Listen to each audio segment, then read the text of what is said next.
Good evening. Good evening and welcome. This is a special meeting of the Princeton Planning Board on February 22nd, 2024. Pursuant to Section 13 of the Open Public Meetings Act, adequate notice of the time and place of this special meeting has been given by filing a copy with the Clerk of Princeton on the second day of February 2024. Notice of this meeting has been posted to the municipal website, princetonnj.gov/calendar. Notice that all regular and special meetings of the Princeton Planning Board will be held electronically via Zoom, was transmitted to the Princeton Packet and the Times, and was filed with the Clerk of Princeton on Tuesday, January 17, 2023. Please note that this meeting is being recorded. During hearings on applications for development, members of the public will have an opportunity to comment and ask questions. Public comment is heard by the board after an applicant's representatives have finished their presentations and have been questioned by planning board members and staff.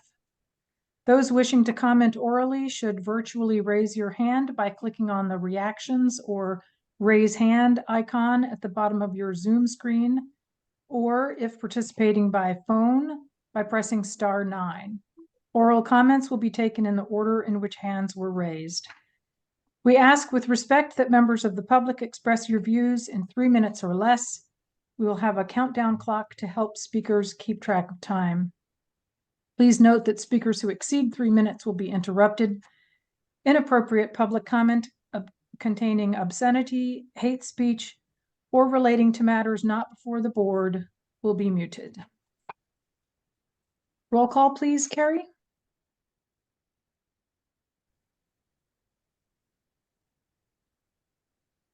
Harry, you might be on mute.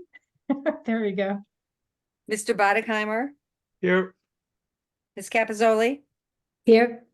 Mr. Cohen, Here. Mr. McGowan, Here. Ms. Nuka, Mr. O'Donnell, Here. Ms. Perlmutter, Ms. Sachs, Here. Mr. Taylor, Ms. Wilson Anderson, Here. Mrs. Wilson. Here. We have a quorum. Thank you. Announcements. Any announcements from board members or staff?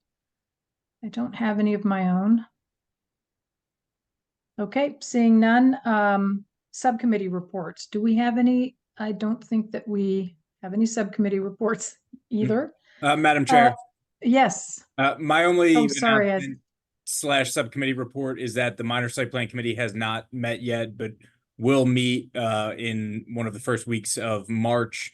We'll send around a doodle poll for that to discuss an upcoming case. Okay, good.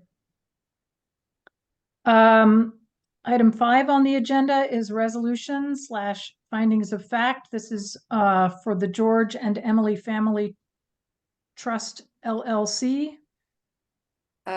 Family. Emily, there's a last name Russos. there. Russos. I left Russos out. I'm sorry. Thank you. It was, I knew it started with an R, but it's not printed on my page. George and Emily this was Russos Family Trust. Thank you.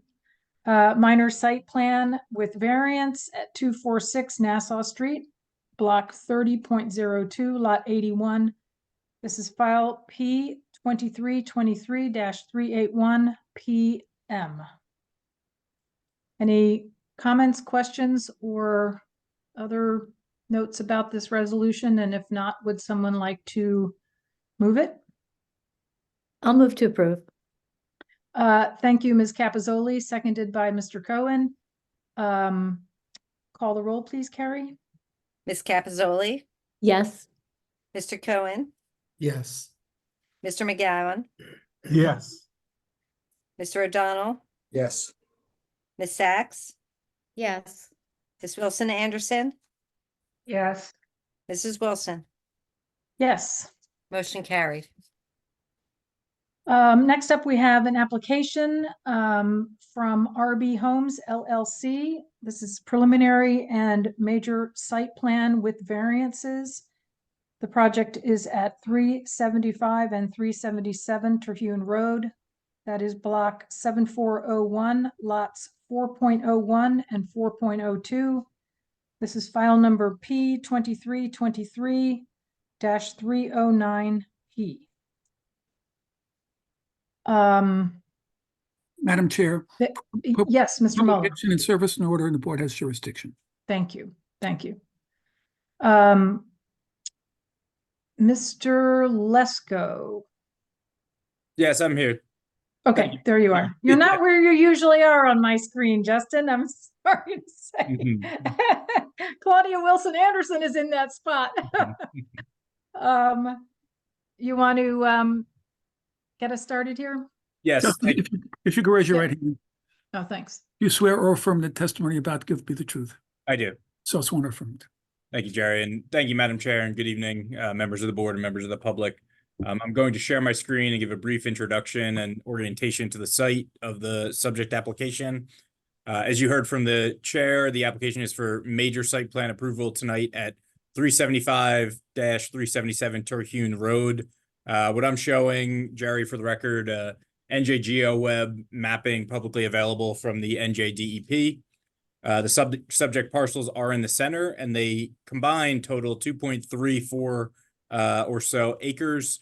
They're comprised of a front lot and a flag lot that were subdivided from one lot a few years back. The front lot contains a 5-bedroom, 2-story single-family house of about 4,800 square feet right now, and the flag lot is wooded and vacant outside of a gravel driveway. Right. And let's mark that as exhibit PB1. Thank you. And as you can see, this parcel is on the south side of Terhune Road. This is actually an older picture because to the west of the subject site is Wind Developments, the Alice multifamily structure that's currently under construction. Grover Park is to the south, just see where the baseball field is. Residential single-family dwellings are to the east, and the Avalon Bay Thanet multifamily dwellings are across Terhune to the north. And to the southeast, you'll see the Princeton Shopping Center is not too far.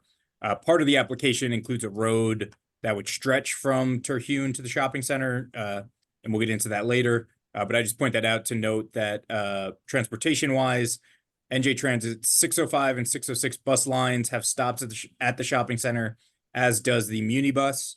The NJ Transit 605 bus also has a stop on Terhune on the other side of North Harrison Street. The subject parcels are located in the AH7 zoning district, which was created after the municipality reached a settlement agreement with the property owner regarding this site. The settlement agreement came about in late 2020 after an objection to the third round housing plan element and fair share plan that this board adopted in July 2020. The site plan application that you'll see tonight is required to be substantially consistent with the concept plan in the settlement agreement. Moving on to the proposal, just again to give an overview, Jerry, here's sheet 11C from the applicant's site plan. Okay, let's mark that as exhibit PB2. Okay, thank you. And the sheet's titled the landscape plan, but I'm showing it because I think it's a good overview of the whole site. Terhune is located over here to the left side of your screen. The new road would be towards the bottom of your screen on the west side of the site. And it shows two-story apartment buildings in the front with 3 units of COA designated affordable housing within each. So that would be a 1-bedroom, a 2-bedroom, and a 3-bedroom in each. There are 9 parking spaces behind those 2 buildings, and the buildings are designed in terms of architecture and massing to blend in with the overall residential area. Behind those are 4 buildings of 6 townhomes each, and each pair of buildings fronts a shared green. Each of the 24 townhome units includes a 2-car garage and is 4 stories in height.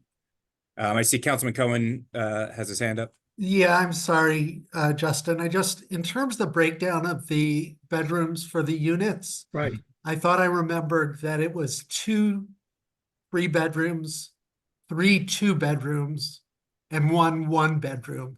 And the way you described it, you said each building had 1 of each, so it would have been 2 2 and 2 instead of 2 3 and 1. And I just wanted you to clarify. I believe you're correct. I apologize for the error and the That's error. cool. Yep. Thank you. Now moving on to the east of the site is a 35-foot setback from the property line with the adjacent single family properties. Those would be up here. Within that setback is a 15-foot landscape buffer requirement per the AH7, as well as a fence on the property line. There's a retention basin to the south of the site towards Grover Park, and plantings are shown on these landscape plans for that area as well as for the site overall. To the west of the site is a new road that you may have heard about in other applications like that wind development one, and would be created if this application was approved. There are 10 parallel parking spaces proposed on the new road, and it includes 3 vehicular entrances to this site as well. Additionally, new sidewalks are proposed on the new road and on Terhune Road. Terhune is shown as part of the proposed sidewalk network of the master plan. Overall, there are 57 car parking spaces shown to serve the 30 units proposed. This exceeds the municipal requirement of 45 spaces under the AH7, but it does not meet the state RSIS standards of 70 spaces required.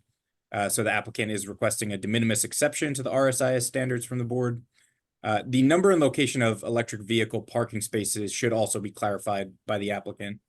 There are requirements for bike parking based on the number of bedrooms as well, but it's unclear exactly how many bedrooms are in the application due to discrepancies between the architectural plans and the site plans. Thus, the number of spaces required and where they are located is unclear, though it's required that 80% under the municipal ordinance are weather protected, with the other 20% as short-term bicycle parking spaces. There are 3 variances being requested. One is for the location of a freestanding sign in the corner. Another is for the height of the townhome buildings. They're asking for 4 stories where 3 stories are permitted. The height in feet otherwise complies. And the third variance is for the facade fenestration on the sides of the townhome buildings along the new road, under a section of the AH7 zoning that requires the ratio of solids to voids, or essentially openings like windows to walls, to be similar to what is shown on the front. And I know the engineering and zoning report gets into that as well, and I'm sure we'll discuss that later. I have several comments that I would like to come back to if the applicant, after their presentation, if they're not covered. Dan and Derek are here with their engineering and zoning report. Victor's here for traffic. Dan Dobromilski has his landscape architecture report, and Joe Scupian is here on stormwater. There are also memos from the Shade Tree Commission and the Environmental Commission. So with that all being said, Madam Chair, I will turn it back to you for the applicant. Okay, thank you. I think what I would like to do is ask our own professionals, Bridger, Scupian, Weissman, Anosike, anybody else, to activate your cameras and get sworn in by Mr. Muller, so that if folks have questions that can quickly, we don't have to go back to that. So everybody's hands raised. Jerry. Yes. If you could speak for a second, because my the images only come up after you say something. I don't know why. But Dan? Hello. Great. Fine, thank you. Do you swear or affirm that the testimony you're about to give will be the truth? Yes, sir. I do. Also, I do. and if you could just state your full name for the record. Derek Bridger. Weissman. Joe Scupian? Victor Anosike. Dan Dobromilski?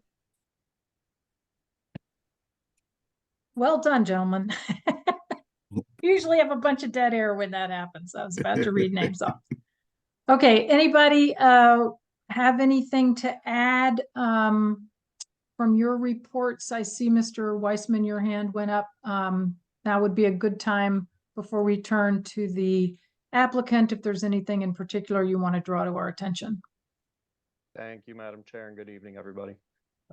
Just a couple points of clarification.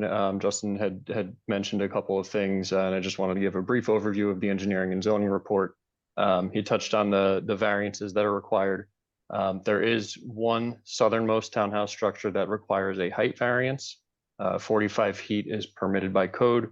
The calculation for the building height is based off of the lower of the proposed or existing grades. The existing grades calculate the building height up to 47.42 feet, which is 2.42 feet above the permitted height. So there's a height variance there. Justin had briefly touched upon a vegetated buffer along the eastern and southerly lot lines. Dan, could I just ask you a question about the height variances? In your memo, it says 3 stories required and 4 stories being proposed. That's correct also? That's correct. Okay, thank you. There's a 15-foot planted vegetated buffer required along the easterly and southerly lot lines. That's against the single-family homes and Grover Park. So we're just requesting that the board review the efficacy of that buffer. And there is one other issue as it relates to residential site improvement standards, RSIS. They require the distribution of water mains to be connected in loops so that supply may be brought to consumers in more than one direction. Dead end lines are permitted within the design of a loop system, provided there's no more than 20 units on a dead end line. Currently, the design has one service main servicing all 30 units. So I understand the applicant has worked to attempt to alleviate this. If it's not achievable, it would be another de minimis exception to RSIS. And that's all I have. Thank you. Okay. Representing RB Homes, did I see Mr. Tar? Are you? I am here. There you are. But I noticed that our engineer, Jim Kamalik, was in and then he dropped out. Could Carrie see if she can find him and make sure he's in on as a panelist? Here he comes. Yep. Thank you. Great.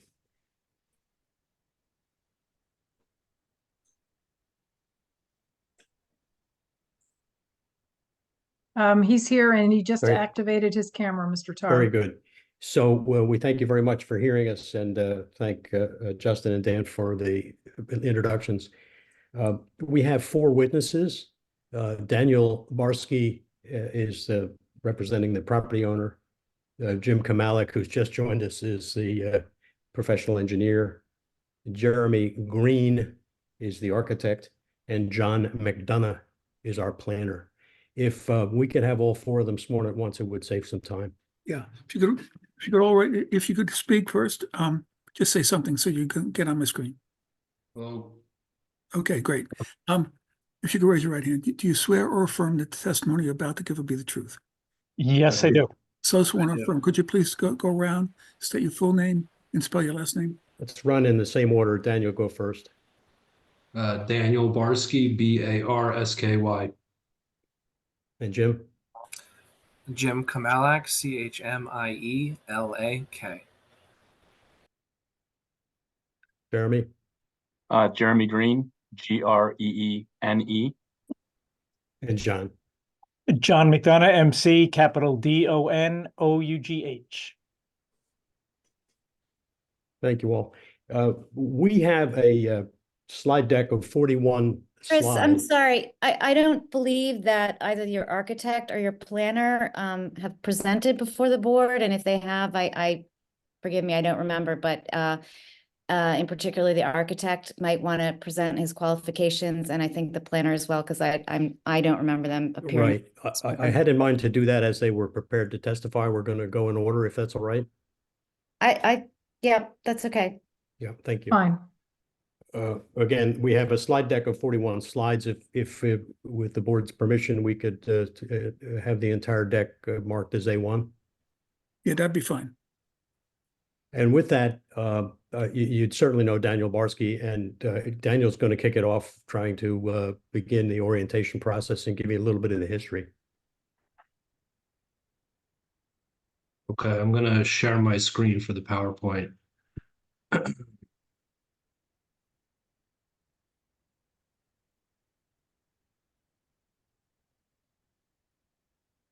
You guys see my screen here? Yes. Yes, we can. Okay, excellent. Good evening. My name is Daniel Barsky. My father and I own the property at 375 Terhune Road.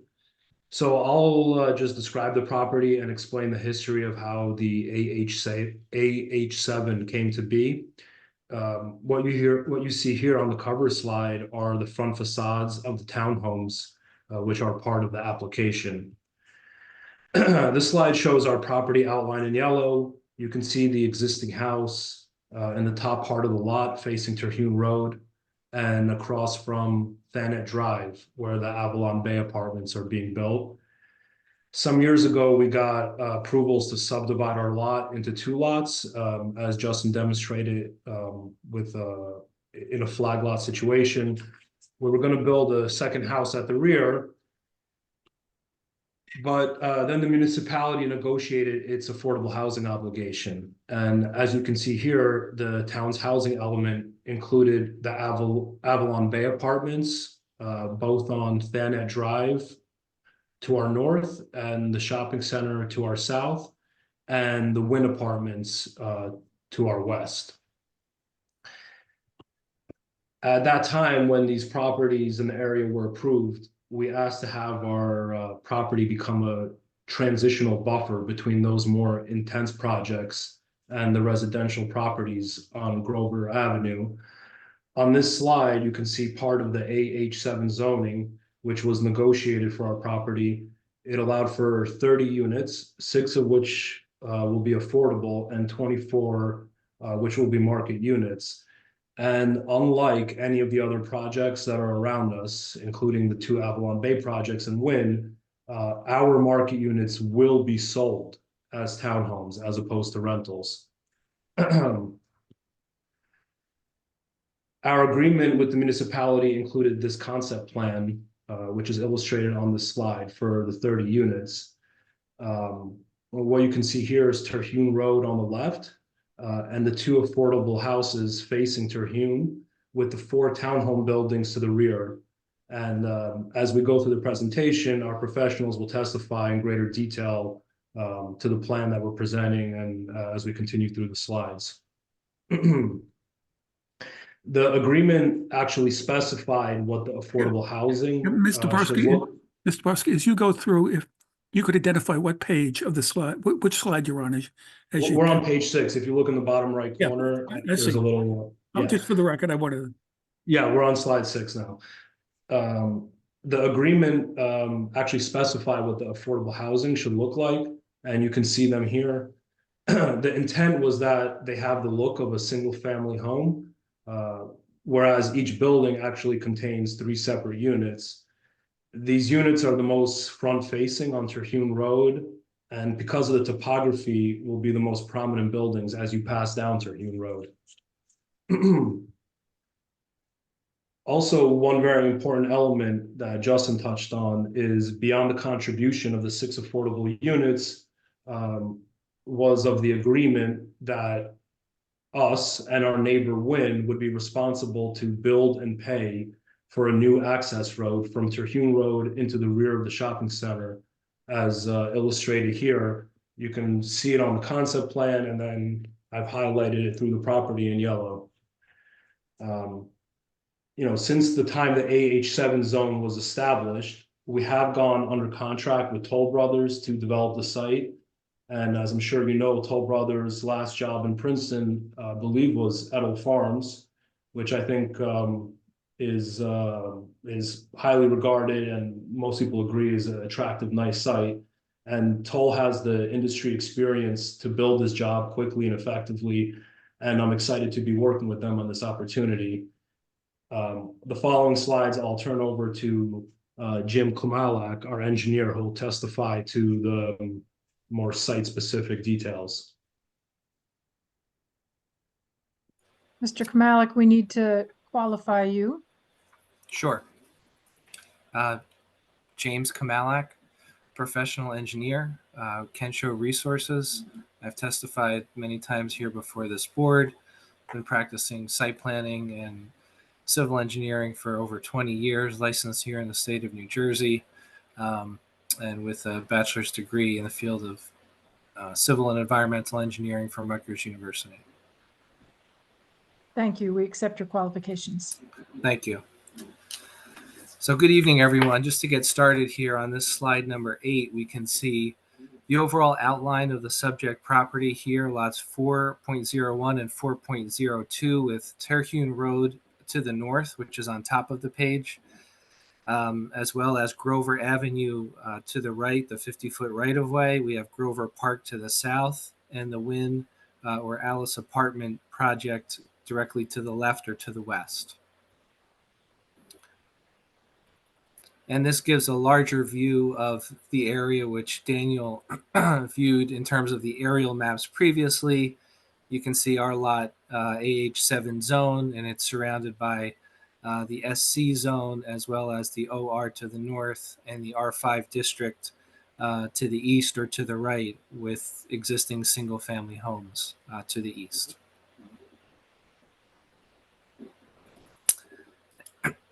And as Justin opened up here in the meeting this evening, this project contains 30 residential units, and here is a summary of the dwelling unit distribution.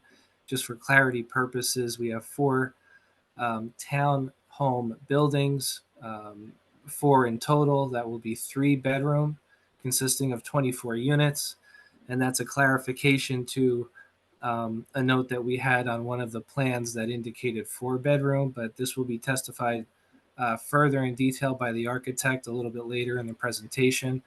They are 3-bedroom units, yielding a total of 24. And in the affordable residences, we have 2 buildings, as previously mentioned. We have building number 1 has a 1-bedroom unit, as well as 2 3-bedroom units, and affordable residence building 2 has 3 2-bedroom units for a total of 30 units, as indicated. Let me interrupt if I may. Am I misunderstanding? I thought you're saying all of the units have 3 bedrooms, but that's not what the dwelling unit summary says. All of the townhome The units. townhome buildings, Oh, I see. as shown here on this table. I So see. that's the first part of the table. And then we Oh, okay. clarify the number I of see. bedrooms I in see. the Okay. 2 Thank you. triplex buildings. In addition, these are the zoning requirements as indicated on the plan for the AH7 zone. And it includes various data, including, as we just spoke of, the allowed number of dwelling units, which complies both for the affordable residences or the 2 buildings at the front, as well as the townhomes at the rear.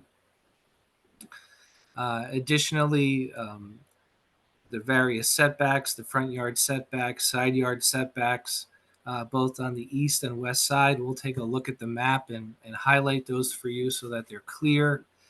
And also from a on-site parking standpoint, as previously mentioned, we have 55 spaces that exceeds the municipal requirement and requires an exception from RSIS because the parking demand is slightly higher from that standpoint there. And then in summary, as previously mentioned, we have a few components of variance relief. One is here TB10B, the townhouse facades on the western side are facing the access road. There's a ratio of the amount of surface area to walls. I'm just highlighting them here. They're going to be spoken to in more depth by our project architect.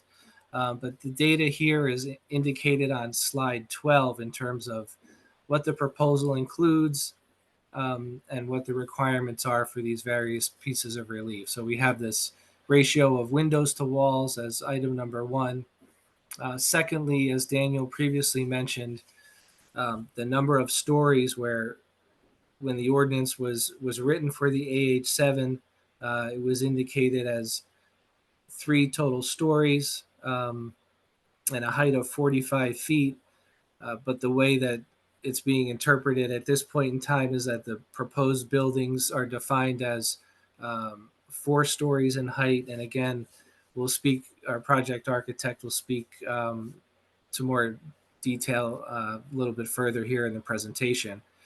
And the last component here relative to the height of townhouse number 4, it's the building all the way at the rear, and given the topographic relief in the existing condition on the property and the way that the land slopes uniquely in that specific area, the actual existing grade height calculation is slightly higher than that which is allowed.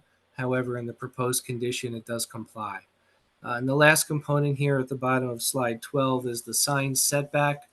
For a small sign for this development up at the corner of the new access road and Terhune, which we'll look about here in a minute, where 15 feet is required of a setback from the right-of-way lines on both roads, and we're proposing 10 feet on Terhune and 7 feet on the access road. Again, we'll look at that more closely in the following slides.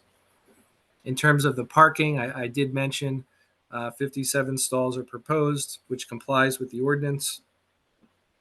Again, a de minimis exception would be a component of this. And then also 15% make-ready EVSE stalls will be provided as part of that project of this project, and we'll speak to the locations of that and how that'll be achieved in the following slides. Slide number 14 is a summary of the calculation of required bicycle parking for this project. This is consistent with what is on our design plans. Additionally, it's consistent with the dwelling unit summary that Mr. Muller inquired about on the previous slide, where we clarified the number of bedrooms in that particular table. And it is consistent with what we're proposing here on this slide. And as you can see in the upper right-hand corner, just in summary, there are 52 spaces total, 42 long-term and 10 short-term bicycle parking spaces, which complies with the ordinance. We did take some time to review this with Mr. Weissman prior to tonight's meeting, just to make sure that our calculations are in line with one another. And we did confirm that even though there was a prior question as to the accuracy based on the bedroom count, it was concluded that our table is correct here, and that the summary 52 spaces is what's being provided, which equals what's required. Slide 15 gives you an overall outline of the detail of the existing conditions of the property. The front lot is approximately 9/10 of an acre, because this is comprised of 2 sublots. The rear is approximately 1.4 acres. Additionally, you can see that in the existing condition, there is an existing single-family dwelling highlighted in the pink color on the left or the north side of the property, with an existing driveway and then a stone driveway for a future residence at the rear. And then one additional note we like to clarify is that in the central portion of the property where there is that open area, currently this particular plan here is accurate. There was a wooded label in the central portion of the property, and we've relabeled that appropriately where the existing trees are located, where there are no currently existing trees in the central portion of the property. So just to clarify, that was one of the questions that came up in the review memo, and on the compliance plan, we'll make sure that that's clarified as well. So in terms of the overall site, to give the picture of the details of the layout of the overall property and the original concept plan as coordinated with the municipality several years ago, this is consistent with that plan. You have the 2 affordable residential buildings up at the front in blue, that front on Terhune Road with 3 units each. And then we have townhome 1, 2, 3, and 4, which are staggered as you proceed from the front to the rear of the property, and the new access road at the bottom of the page, which would be to the west. So to clarify some of the items of interest with this particular layout, an integral component is here access from the new access road, which you can see, as well as several courtyards that are spread throughout the townhome complex, which will have open space area that'll be landscaped, and that's all in accordance with the ordinance requirements. I think if you flip over to the next slide, slide 17, you can see that from a zoning and a setback standpoint, The green line is the overall building setbacks that are required, and the buildings comply with those setbacks. Specifically on the north side or the top portion of the page, as the property abuts the single-family residences, and that blue property line to the north, we have a 35-foot setback in that location, which has an allocated area for the 15-foot wide easement that would is included as part of this project, where we would have landscape buffering in that particular area. And the same is true for the right side of the plan or the rear of the property. We've added that 15-foot wide easement line that previously was not on the plan, but we've added it to this, and that is a component here of the proposal. Additionally, we've excuse me for interrupting, Mr. Kmelik. What kind of easements are those? They're buffer easements. Buffers, right? Okay. Yeah, for the landscape buffers. Yeah. Yes. Now I Set remember of that in the locations. memos. I just Yeah. clicked on So it. up Okay. on top, we have the buffer to the single-family residences, and the ordinance has some stipulations on how to achieve that, as well as a buffer to Grover Park, which is on the right-hand side of this plan or at the very rear of the property. Got it. Thanks. This slide also highlights slide number 18, the overall driveways as they come in onto the subject property from the new access road in gray. We have 3 of them, one at the front, one in the central portion of the property, and then a last one at the rear. Again, they would all be accessed via the new access road, which has been designed by the adjacent property. And this is consistent with the coordination and outline and geometry coordinated with the town previously. We've indicated here from an EV space standpoint that we would have 2 EV spaces up in the first parking area behind the affordable residences, and we've highlighted that on this exhibit.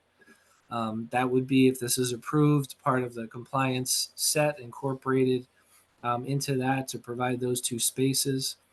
And then additionally, for the remaining townhomes in the parking locations, which is located within their 2-car garages of each townhomes, they will be EV make-ready EV spaces within each of those units.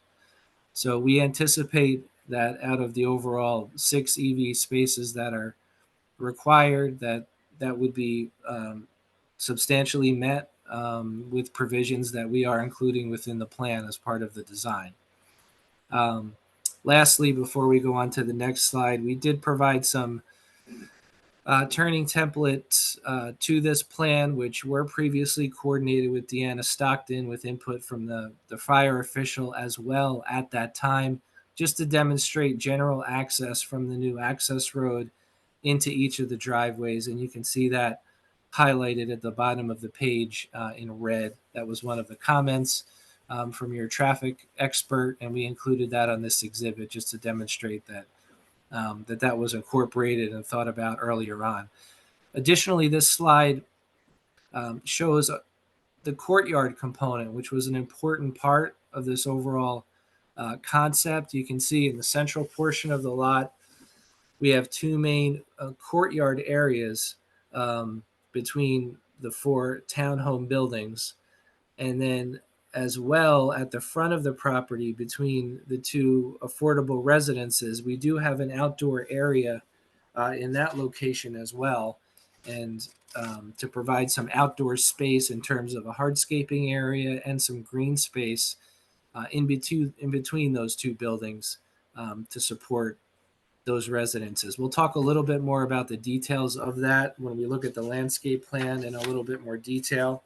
But the last component that can we go back to slide 19 that we should just highlight is that within the driveways, we do have green stormwater infrastructure with pervious pavement within the 3 proposed driveways that you see here on this slide. Additionally, we have 3 green infrastructure, stormwater components that are vegetated that include 2 rain gardens and bioretention areas in the courtyards, as well as at the rear of the site. We also have a bioretention area, again, which was area that was contemplated previously as part of the prior concept. And on this plan, and if you look at our plans in more detail, we do meet the spacing within the courtyards, where I believe 60 feet was requested as part of the ordinance to have sufficient space or width of the courtyard. And that is met in the closest portion of the buildings down at the bottom of the page. And then the way the buildings are slightly staggered, so they're not so square and orthogonal, the courtyards open up and become larger as you go towards the Grover area residences. So we thought that alignment was advantageous and provided some opening of that green space and expansion from 60 feet to 76 feet. Okay, next slide. So this is our landscape plan, and we've included some notes as to the outdoor features that we've included as part of the design. If we look at the left-hand side of the plan out on Terhune Road, we can note that there were there was a 6-inch and a 7-inch magnolia that the town was eager to have not just removed, but relocated and replanted. We did include that. We also kept them within the front yard. So they're highlighted in the front yard on Terhune Road. Additionally, in between the 2 affordable residences, we included approximately a 20 by a minimum of a 25-foot wide area of open grass green space with some landscaping and shrubs in between the 2 buildings, as we were highlighting here with our green space patio. We also have a bike rack area, a short-term bike rack area at that location, and a bench at that location near where the tree is in between those 2 front buildings to provide some outdoor space. One of the comments in the review memos was to increase some variety in the species selected for the street trees, where currently we have London plane tree along the frontage of Terhune Road, as well as red maple along the new access road. And we put a note on here noting the street trees that were proposed. And we're agreeable to certainly increasing the variety of those trees, which was one of the comments, to have some diversity in the street trees as opposed to one consistent monoculture. On the bottom of the page with the new access road, we note that we have frontage landscaping at that location, which what we feel does a nice job to provide foundation plantings as well as ground covers with some interest and basically almost entirely native species within that particular area. We've included leatherleaf viburnum, gray bush, Virginia sweetspire, little blue stem, standing ovation grasses, and golden ground seal ground cover in certain areas where there may be some occasional foot traffic, and to provide some variety. So attention was paid to the frontage landscaping along the new access road at the ends of the townhome buildings, as well as at the end of the affordable residence number 2, which is closer to the corner. I'm sorry to interrupt, but with the 2 magnolias, you're talking about the 2 large magnolias in front? Yeah. Did you just say that you were planning to replant them? Yes, they will be relocated. Okay, because that was not actually what the town had requested. The town had requested that, I mean, I don't see how those trees survive if they're replanted. And I believe the agreement was that they would remain where they are. I mean, we can talk about that later, but we should come back to that. I don't think that was what was requested or agreed upon. So maybe we can come back to that later. Okay. Yeah, put a pin in that. Thank you, Mia. Excuse me, and if I could ask on the landscape plan, where it says to relocate magnolia trees in front yard, is that the proposed area where they're going to be relocated? Those would be the proposed locations as we showed on our plan. Okay, thank you.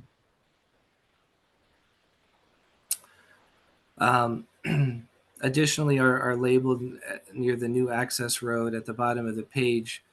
Our plans show courtyard pergolas with patio benches and a bike rack at each entry from the public sidewalk to each courtyard area, and we provide further detail of that on our plans.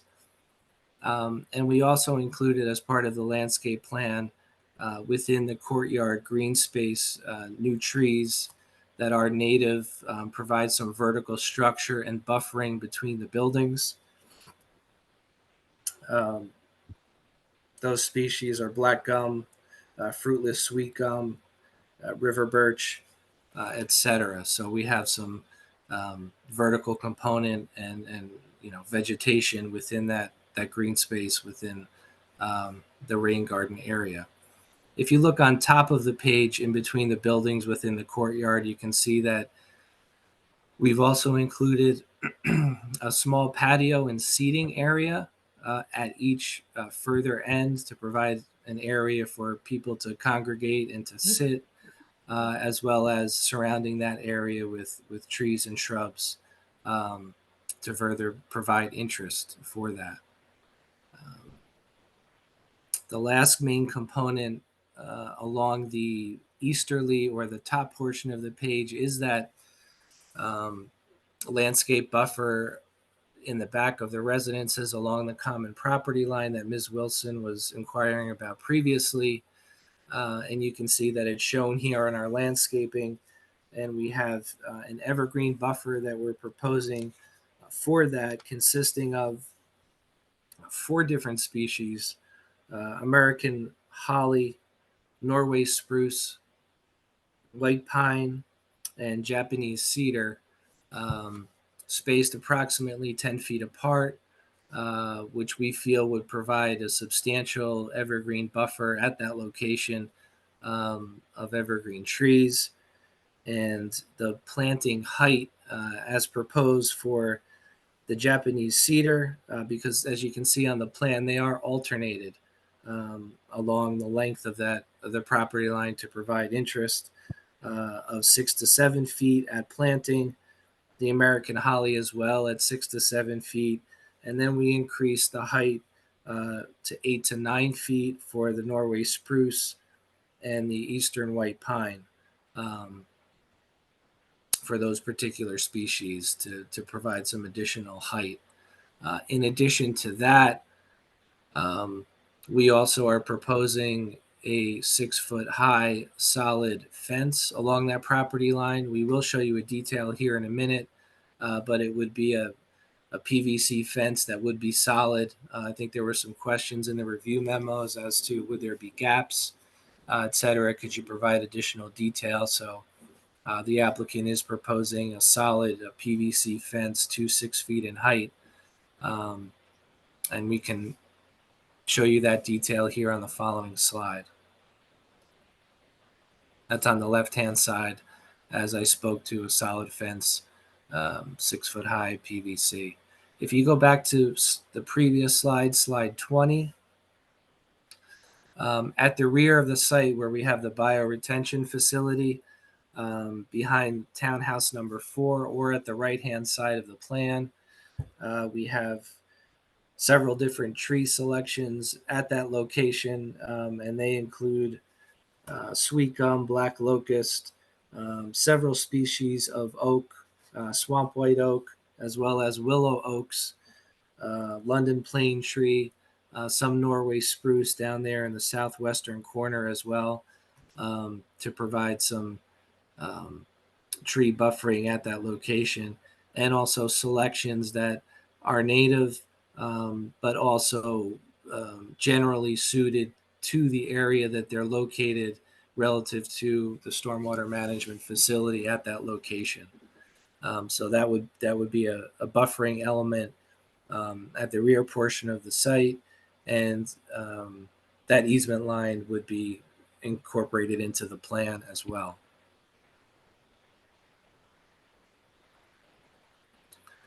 We've included on slide 21 the sanitary manhole detail. That was one of the comments. On next slide, 22. One of the landscape comments was some potential concern, or at least look at and see how to address the future viability of street trees between the sidewalk to be constructed and the curb line to be constructed. And we did include this detail here of incorporating CU structural soil under the full width of the sidewalk to provide what Mr. Dobromilski was alluding to provide supplemental area for tree roots to migrate and have sufficient soil volume to suit their viability. So that's already on the plan.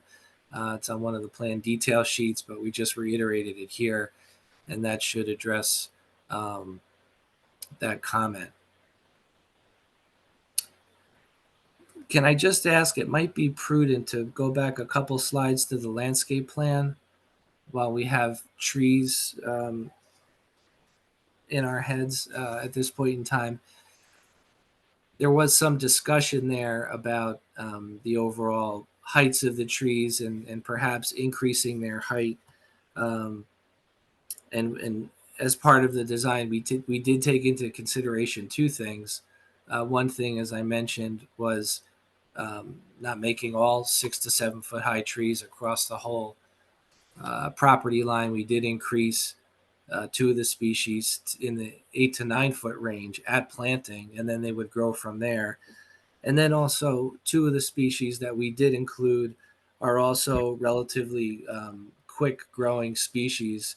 We don't have any low rate growing species. We have medium and quicker growing species that include the eastern white pine and the Norway spruce. So I just wanted to let you know that we did take that into consideration, both the height at planting and then the rate of growth, number 2. So we can go back to the next slide, 23.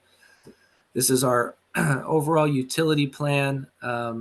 In red, you can see stormwater management piping throughout the site, interspersed throughout the buildings, as well as on the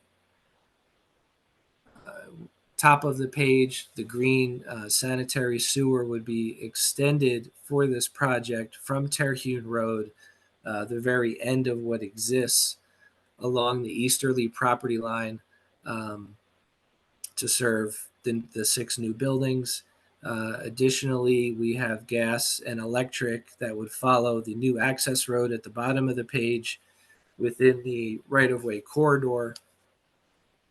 And there would be approximately a 520-foot, 8-inch water main extension from Terhune Road, extending to the right or to the south in the new access road, providing 1, 2, 3 new hydrants along that overall length and a new 8-inch water main. And given the unique conditions and orientation with ownership of adjacent properties, this is the location and orientation of what we have available to us in terms of the water main extension. If you go to the next slide, let's go one more slide. Yeah, slide number 25 here. You can see, again, that heavy blue line in the central portion of the property. We've coordinated with New Jersey American Water. This orientation is their preference for what they want to see as part of their system in the future. We reviewed options with them, but this type of arrangement is what they're looking for in terms of an extension. And we've highlighted on this plan, we did coordinate with Michael Ye, the emergency services coordinator, this main extension, as well as with Dan Weissman, and the relative distances to hydrants in the area and the ability to serve. And he was in general agreement with this overall layout. And one of the suggestions that he had here was the hydrant that's on Terhune Road, the very first one coming in the access road, which the pointer is pointing at. If we're able to coordinate connecting that single hydrant to the Terhune Road existing water main, that would be an improvement and a benefit. And we're certainly willing to pursue that with New Jersey American to see if we can make the connection to the north or to the left instead of to the west or to the south to the new main. So this is the overall configuration that we have here. You can see the wind development at the bottom of the page, and that shows their parking areas and their building down at the bottom of the page. And then you have Princeton Shopping Center, which is another private property in the lower right-hand corner of the slide, as well as Grover Park at the rear of our site as you go up, and then the single-family properties on Grover Avenue. So this is the sort of the background and the reasons why we need that exception with RSIS and the looping.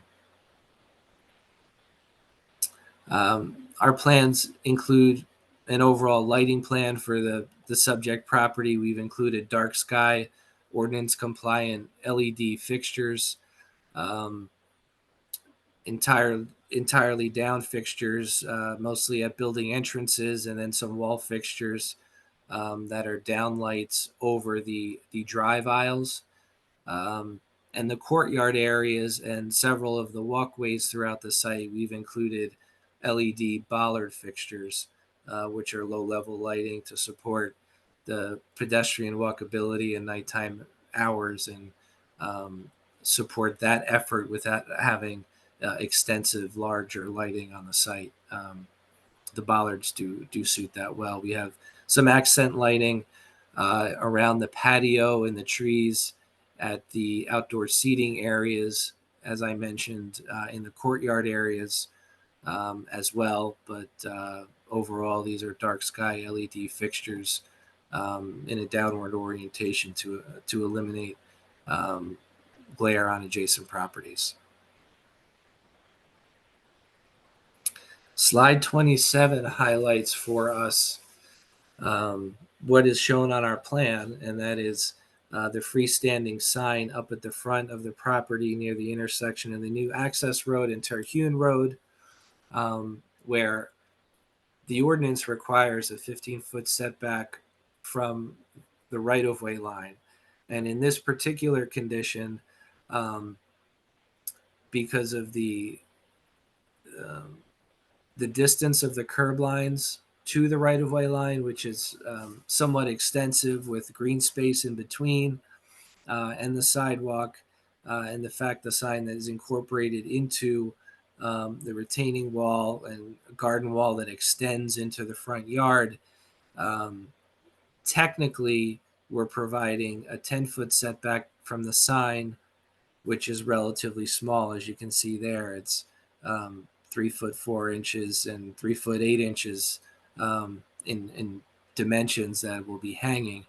We're providing 10 feet and 7 feet, but in reality, if you measured the setback to the curb line, it's approximately 29 feet from Terhune Road and 21 feet from the new access road. So with those substantial distances and the location of the sign and the right-of-way to the curb lines, in this particular case, relief is being sought because the sign does need to be visible from the roadway in a suitable location, and it does not impact the sight lines from the intersection, which are highlighted on this exhibit with the red line in both directions. So there's no impact to that, but administratively, the way the ordinance is written, we're requesting relief.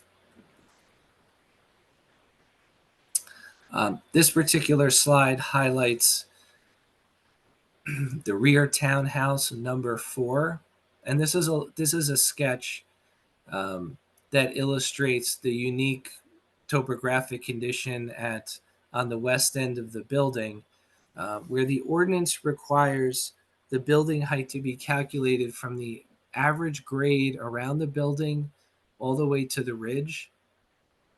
in the proposed condition with the proposed grading, because we are smoothing out the property, it complies with the 45 feet and is well under the 45-foot overall height in the proposed condition.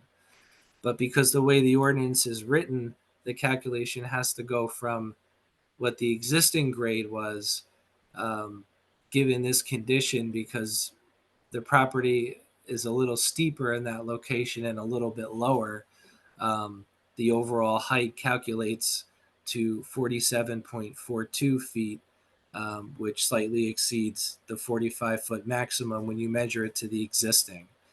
And the sketch to the left shows the existing contours and how in this particular unique area, they're relatively close. And that's what's driving this calculation on the existing height to be slightly higher than the 45 feet. So technically, it's more of an administrative condition. We're requesting relief from that. But all of the other buildings comply with the 45 feet. They're all the same finish floor to ridge elevation. But in this case, because of this location, it's unique, and we're requesting that relief based on this topographic condition.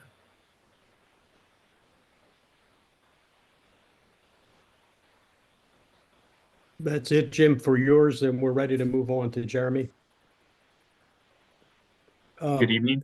Jeremy Green, I'm just going to give a couple of details and then ask you to fill in the history of your involvement as an architect. You're employed by Toll Brothers. Yes, And you're a registered architect in the state of New Jersey. I am. And you were responsible for the overall preparation of certainly the townhouse drawings and the final work on the affordable residences. That's accurate. For the board's benefit, could you just give us some more detail about how many years you've been working in New Jersey and for Toll and the projects that you worked on? Sure. I've been practicing architecture for over 20 years. I've been with Toll Brothers for nearly 14 years. And I oversee all of the architecture developed for the communities that are managed by the New Jersey Home Building Operations. I have a Bachelor of Architecture from Syracuse University. Madam Chair, we offer Mr. Green as an expert in architecture. Thank you. We accept your qualifications. Thank you. This first screen is just a sort of comparative analysis of showing the typical townhome buildings in relationship to the scale and architecture of the affordable residences. You think you'll see that we've used consistent materials throughout the community to create a homogeneous look throughout. No differences between the quality and type of materials between the homes on the 3 affordable residence homes on Terhune and the townhomes that are at the rear portion of the community. As slide 29, if we could advance to slide 30. This is the first affordable unit. This is to the, I guess it would be the northeast on the screen. It's highlighted in blue in the bottom left-hand corner of the screen, indicating its location on the site, which was described by Mr. Chumuk earlier on. This just goes through the different arrangement of homes within this 3-unit building. And I know that there was a couple questions in a variety of memos to address things like bike parking, which was already, the calculations were already addressed, as well as trash recycling removal. So if you can see at the bottom of the entrance of, say, the orange unit, adjacent to the entrance to the darker red unit, and near the entrance of the pale orange unit, there are bike spaces allotted for that, 2 per unit. There's a little visual up here in the upper right-hand corner that indicates a stacker tile style bike, where 2 bikes can be attached to a frame that's mounted on a wall. If you'll go to the upper left-hand corner of the screen, you'll see there's a room at the rear, which is labeled trash recycling, that has space enough for several trash and recycling containers. and back behind that is the sprinkler service, which is required for these types of buildings. If we could advance to the next slide. This is these are the elevations for this affordable residence one that I just described. You saw the front elevations already, but you'll see the front sides and rear elevations. So the front elevation faces Terhune.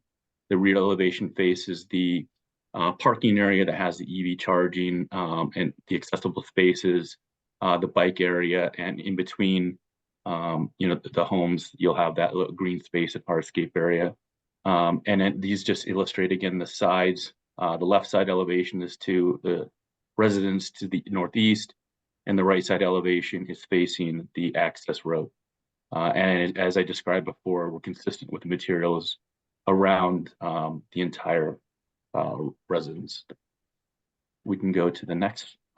This is the second affordable residence, which is close to the access road and the sign that was just described. This again just indicates the variety of bedroom counts, and very similarly, there are bike rack locations throughout in each of the units, the same bike rack style proposed, same trash recycling location and sprinkler utility incoming water service locations as well. We could advance to the next, which is the elevations. Again, very consistent with what was in the settlement agreement. And this again just describes the front, side, and rear elevations of that building, which is close to the access drive. I think we can go to now to the townhome buildings. And the townhome buildings, again, in the bottom left-hand corner, as you've already seen, this is just a key of showing a typical arrangement. On the screen here is an end unit, just because that has relevance to a slide later on where I speak about the solid void ratios. So just describing briefly, the ground floor level is a small recessed porch with a foyer, stair up to the second floor living level. You have a small flex space off to the side there, and you have basically your closet storage area. In the garage itself, you have a 2-car garage. At the back of the garage, if you can see on the leftmost slide here, there's an allocation for bike spaces. And if you look down in the lower right-hand corner, here's an example of how a resident could probably fit 2 to maybe 3 bikes in that space, which is probably about 10 feet wide. Or 8 feet wide. And then next to that, we also designate space for recycling and trash. We did increase the depth of these garages to allow for these items to be placed in the back there.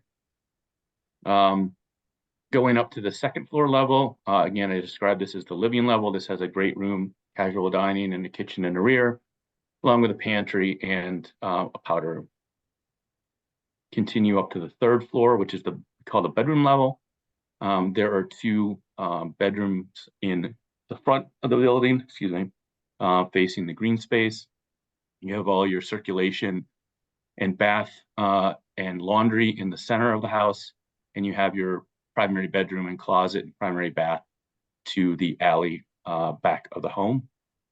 Continuing up to the loft terrace level, we have a small loft space which provides some entertainment space, some casual space that will act as a rooftop terrace, where we have intent to locate the condenser unit for these units, so that it did not have any ground engagement and was isolated from a sound perspective from the rest of the development.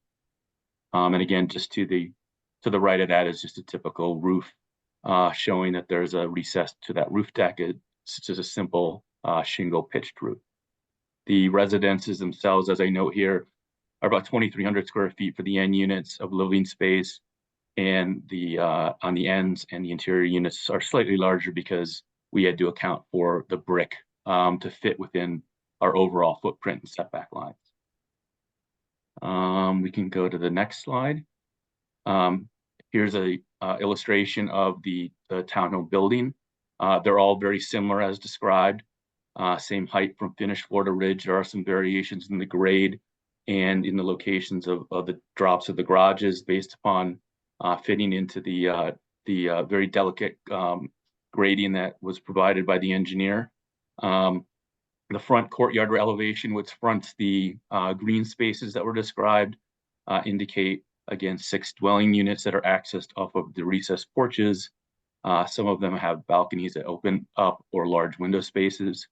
Again, lots of glass and detail, architectural detail along there, metal roof accents, paneled bays, etc. The rear elevation down to the right-hand corner shows the alleyways. And you can see up on that upper level where your roof terrace would come across there, driveway access and rear of house, and your primary bedroom on the 3rd level. And then the 2 end elevations, the one in the middle of the page is the one that would be facing the residences up on Grover. And the one to the leftmost is a typical location of the one that's facing the access area. There is allocation on that slide for a sprinkler access room, which, again, sprinkler protection is required for this project, as well as at the edges of the garage. On the bottom left of that slide, to the leftmost bottom corner, there's an area allocated for utilities, which was described in the landscape plan, will be buffered by landscaping. And then I think we can go to really my final slide, and this is addressing the first variance that was shown in the engineer's summary on I think one of his initial slides. So what I've done here at the request of the applicant was to indicate where we had opportunities for fenestration or openings in the wall, solid void. So the plans to your rightmost side key in areas where there's obstructions, if you will, that would prohibit us from having additional windows and openings in those locations. So again, you can see the foundation drops a little bit to the rear. So that obviously is an area, even though these are garage spaces, to increase the ratio, we did provide 2 windows in the garage, which is not terribly typical of like a townhome unit. A lot of times there might be 1, so we provided 2. And you can see down on that plan on the bottom right-hand corner, we have 2 windows. And then I indicate the sort of an obstruction for the sprinkler room. Then to the right, you have a flex room, which we also introduced a window into, which is in addition to the 3 windows that are at the front of the building. Going up to the 2nd level, you can see with our way our kitchen is oriented at the rear, the wall cabinet space, the hanging wall cabinet space takes up room where I've labeled a kitchen. Then once we get past that, we have an opportunity for a projected bay, a slightly projected bay with a double window for a dining room.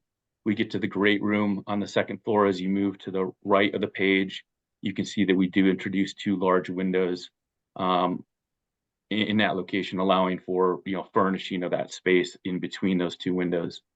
At the 3rd floor, moving from the back of the 3rd floor to the front, you can see we have our primary closet and primary bath arrangement. As soon as we had an area to be open, we did introduce 2 windows above an optional tub. Then we have our hall, bath, and closet for our front bedroom. And then when you get to your loft terrace level, we're talking about a lot of roof structure, as well as areas that are generally not where glass is not needed, even though we do have a louver, which we did include in the calculation as a solid void, simply because you have sliding glass doors and a window that would go and give light from the roof terrace. So after we went through all that, our elevation that we looked at for the courtyard was roughly a little over 27% solid to void, and this end elevation ended up being about 11.6. So we're asking for relief on just the grounds of the way that the spaces are laid out, and that's we attempted to maximize, as you can well see, the number of windows that we could get in there. I think what's also important to show it, and this is a diagram from the engineer's packet, where it shows when the trees on site will be mature. You really are not going to see a lot of this. So This is all going to be screened from the access road in the adjacent development very effectively once you get into the mature screening. So I think our effort, to add all these additional windows in these spaces, or provide these in these spaces, as well as what ultimately will be the site profile along that roadway, offers, we believe is an acceptable solution to that stipulation in the ordinance. And with that, the last screen again is just, if you could advance to the screen 37, is just again showing this, if there's any questions. Before you finish up, Jeremy, Daniel, could we go back to slide 34, please? 34. The issue of the number of bedrooms has come up and it's been answered. More specifically, there was a request from staff that Toll confirm that the flex room, which appears on the first floor to the left, and the loft room, which appears on the second slide from the right, that neither of those spaces will be marketed to the public when these units are sold as bedrooms. Can you confirm that that's Toll's posture? Yes, that is correct. The only thing that may be optioned in that flex room is probably a pair of French doors. Okay, they would not be marketed to the public as bedrooms. Correct. Okay. We're ready for testimony from Mr. John McDonough. We, before we do that, Mr. Cohen has got his hand up, and then Justin Lesko. Go ahead, David. Well, I actually am willing to wait till after the planner. I just put my hand up because Mr. Green said he was going to pause for questions. So I do have questions for him, but I can wait till after the planner presents. Okay. Sure. Mr. Lesko? Yes, thank you, Madam Chair. I just wanted to follow up on the question and answer that Mr. Tar just asked and Mr. Green responded to. So they won't be marketed, the flex space and the loft, as bedrooms, but do you find those are used as bedrooms in other communities with similar types? No, I mean, with modern day work, a lot of work from home, typically those spaces ends up becoming rooms for kids to do their homework, or for the spouse to grab a location, a quiet location, if the other spouse might be working, upstairs or in the bedroom. So we're finding that those spaces are being capitalized for education spaces and for workspaces. Understood. Thank you. Thanks, Justin. Chris, before John testifies, let me just address the 4 stories. All right, ahead. You're on slide 38. We're on slide 38.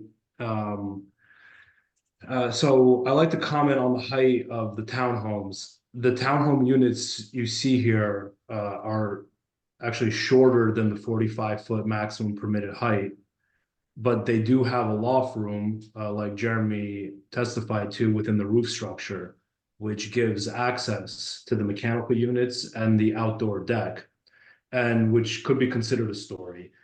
By the way of background, I know that when we came to agreement on the terms of the AH7, at that time, if the ceiling height was less than 6'11", it wasn't considered a story. These units are designed that way, where the lofts are at a ceiling height of 6'11" and were intended to be conforming. But after the agreement was reached, the town lowered the allowable ceiling height to 5 feet, and therefore the lofts are considered a story, even though they are within the attic structure. More importantly, on this slide 39, we believe that what is important is that the townhouses from finished slab to ridge are less than 45 feet maximum permitted height. And actually on this slide, I'm showing you a townhome. On the left is the townhouse we're proposing, and on the right is Avalon Bay's townhome building across the street. They both visually appear as 3-story buildings. Actually, if you look at the details, ours is less than 45 feet. Avalon Bay's is more than 45 feet, but it was considered 3 stories. The main takeaway here is that we're we're compatible and we're in harmony with the other townhome units in the area, which actually happen to be taller to the ridge, but classified as 3 stories. We're classified as 4, but we do think we meet the intent, and the height being the critical element here. And now I'll turn over the end of the presentation to John McDonough, our planner, for his testimony. Thanks, thanks, Daniel. John, again, I'm going to do the same thing. Your CV indicates that you're a landscape architect, a professional planner. You're certified by the American Institute of Certified Planners. I'm going to let you elaborate on that. But you've testified before Princeton Zoning Board recently as the planner for the Graduate Hotel, which is being constructed at 20 Nassau. Perhaps you could give the board some other additional background on your experience. Sure, Chris, thank you. Hi, everybody, and yes to all of the above. I'm a licensed professional planner here in the state of New Jersey. That license is current and in good standing. I am also a member of the American Institute of Certified Planners, which is a national certification. I have served on the executive committee of the New Jersey chapter of the American Planning Association. And I am also a landscape architect, a licensed landscape architect here in the state of New Jersey.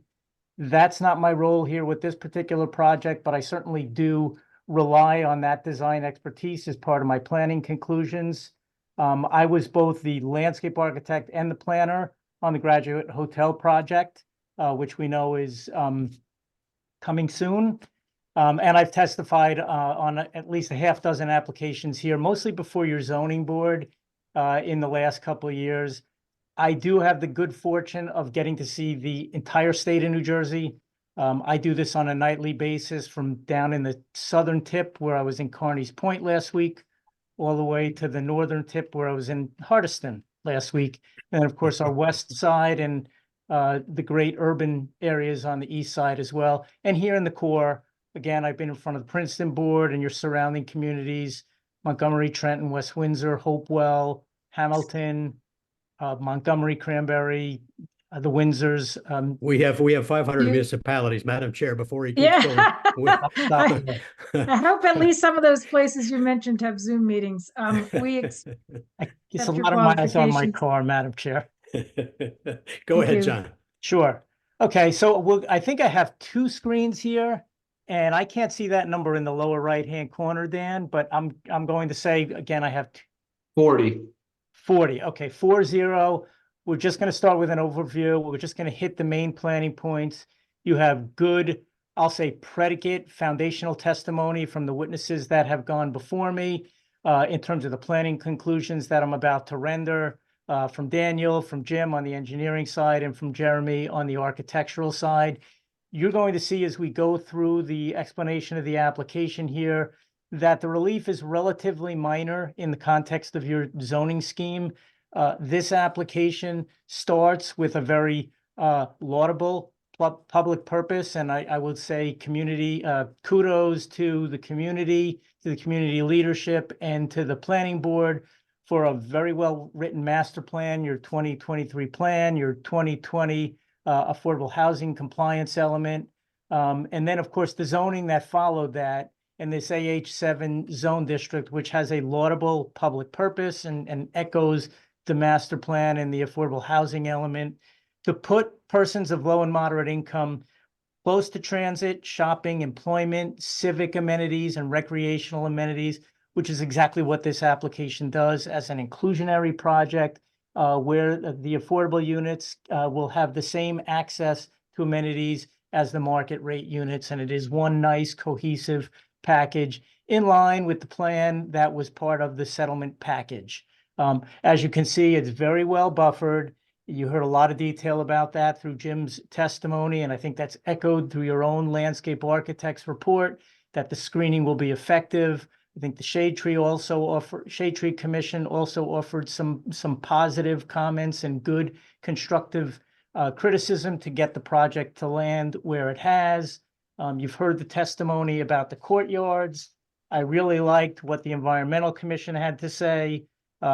Connection to nature creates a calming environment, which is beneficial for mental health. The courtyards have 4-season appeal and engage the residents. So a very well-designed, well-balanced, well-planned development that substantially aligns with all of those laudable goals and purposes of your AH7 zone district. You see the plan before you there. Again, we've got the 4 market rate buildings and then the 2 triplexes for the affordable units. We've got the access road, which is going to provide a circulation benefit as well.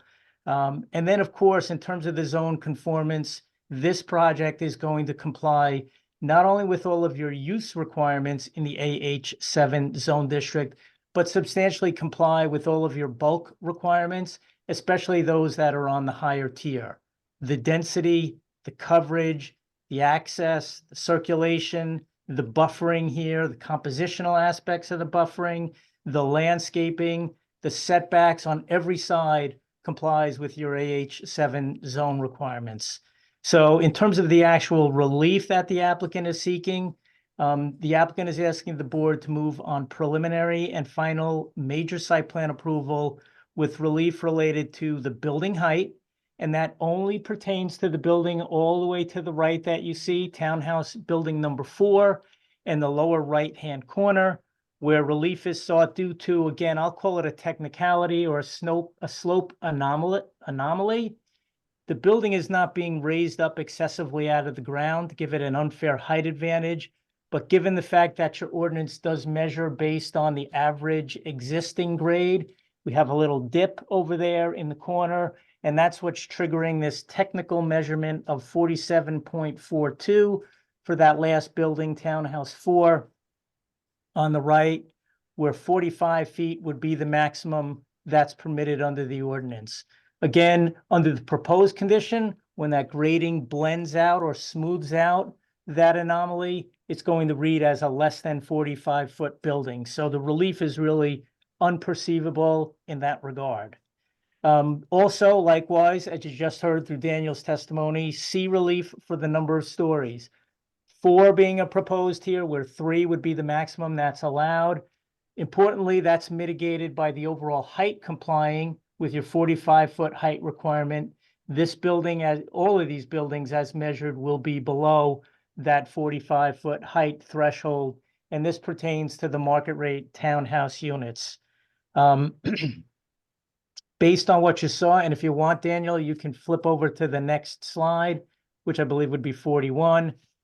These are what the buildings you see on the top are what would be considered a 4-story building under your ordinance, but it reads nicely as a 3-story building with that 4th portion being devoted to a living amenity as additional loft space, not additional units per se that would increase the population density or the intensity of use here. It's going to provide nice balance, nice proportionality to the building, give it a nice top, if you will.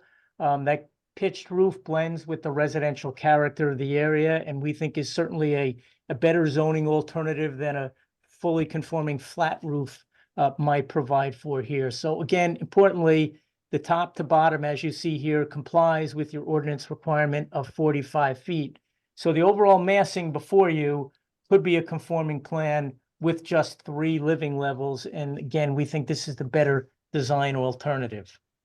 Likewise, relief for the solid to void ratio. I'm just simply going to fall back on Jeremy's testimony.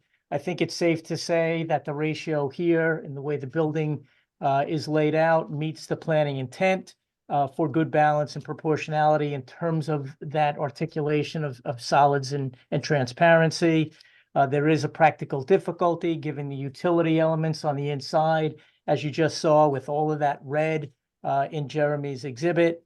And then finally, if you just want to flip back again, Daniel, in the lower left-hand corner there, you have that relief for the sign element, which is going to be 10 feet, where 15 feet would be the minimum required from Terhune on the left, and then 7 feet, where 15 feet would be the minimum required from the access road. We think there's just a better fit with the overall layout, provides the planning benefit of safety and clear and safe identification of the site. You heard about those offsets to the curb lines. So from a physical planning standpoint, this will not really read as a non-conforming condition. We think it maintains good, adequate light, air, and open space, and also does not interfere with any safe lines of sight or safe visibility. So planning is supposed to be about effective balance, and we think that sign positioning here balances safety, again, with light and air. Lower level relief related to the RSIS is twofold. Number one, for that non-loop system, which I think is really superseded by the jurisdiction of the stewards of our water purveyor, New Jersey American Water, whereby the requirement there is for a dead end system as opposed to a loop system. So you have sort of competing jurisdictions here, but again, we think the NJAW would be the more important one to hit for sure. And then lastly, the relief related to the parking supply. As you saw through Jim's testimony, 57 is what's proposed. 45 is what's required under the letter of your ordinance, but because the RSIS triggers a higher number of 70, the applicant is asking the board to move on de minimis exception. We know in the RSIS, there's a component that says relief from RSIS may be granted if it is based on the local conditions or local standards. And here we are spot on with that, with conformance with the local standards. Going all the way back to Justin's opening, where he talked about availability of alternate modes of transportation, I think also provides a mitigating factor for that relief as well.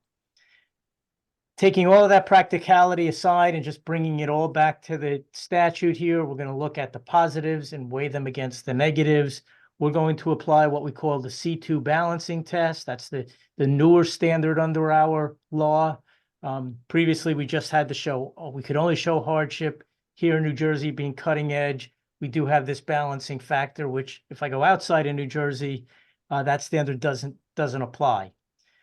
On the positive side, the project is going to advance one or more purposes of the municipal land use law at NJSA 40:55D-2.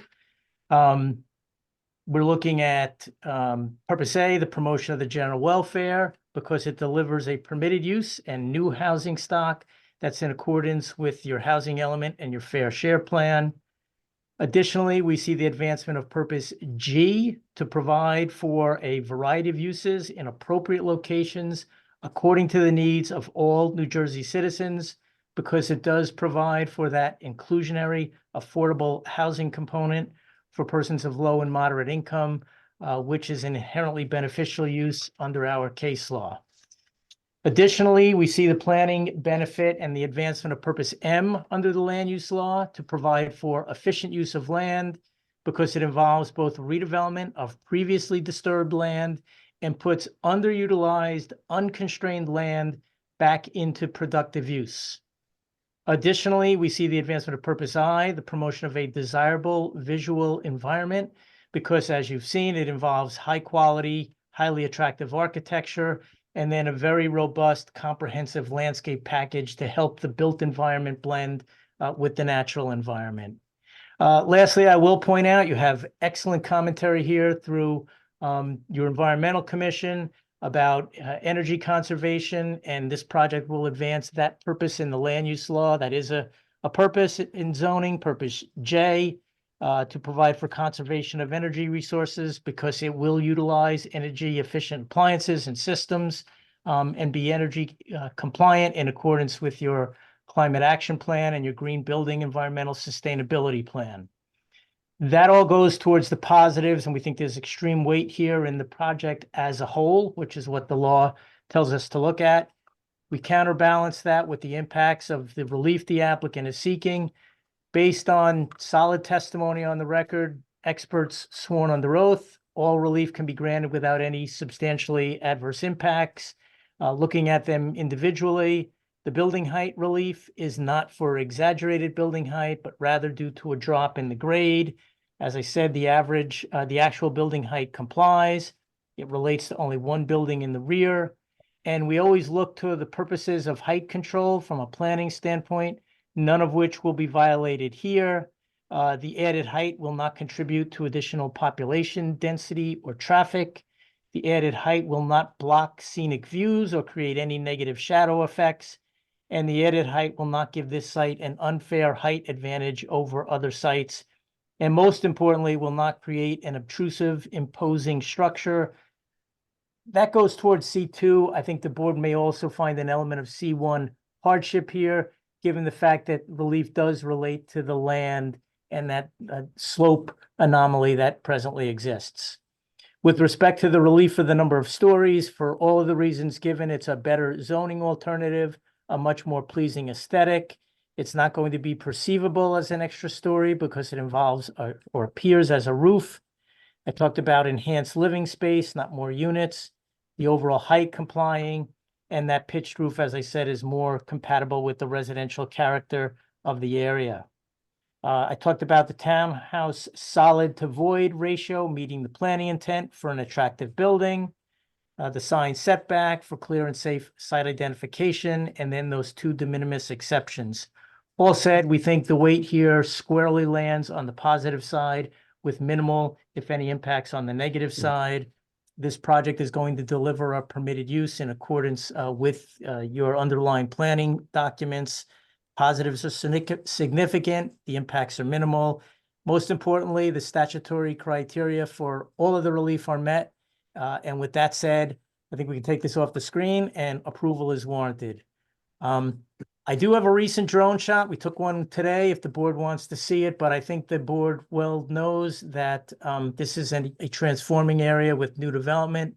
This is an infill project that nicely blends with that very positive transformation that's taking place in the neighborhood.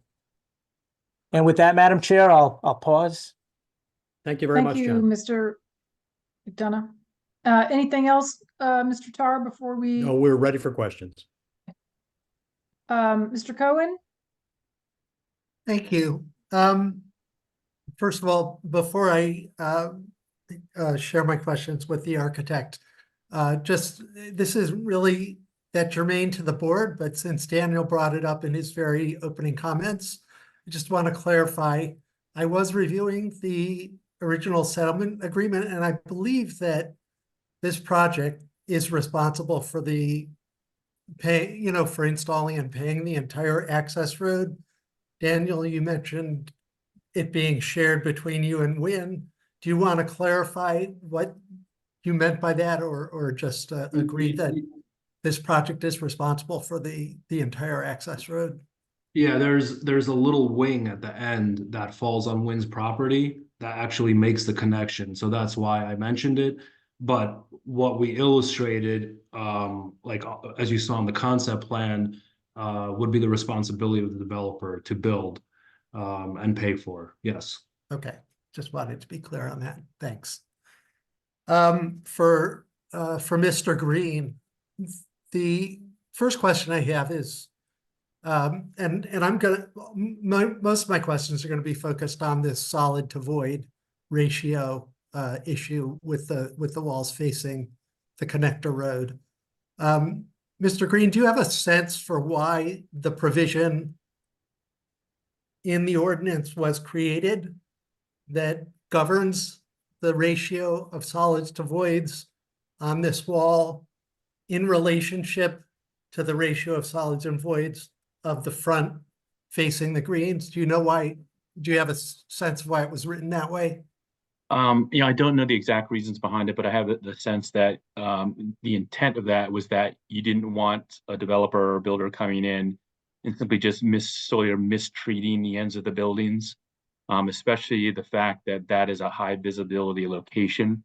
I know it's very easy for most developers when they turn the corner off of the front elevation to not pay a lot of attention to the design elements and the fenestration of those sides, because they're, a lot of times they're close between buildings. In this case, it's very visible, and it will be quite visible over the course of the first several years of the project as the trees mature. So that's, again, when we looked at this initially, I think we were probably in the 8% range of a ratio, and we went back and forth with Mr. Barsky and some of the board professionals to enhance those areas and put in what we felt was the appropriate amount of glazing, fenestration, and that also did not make an impact on the livability and furnishability of those units.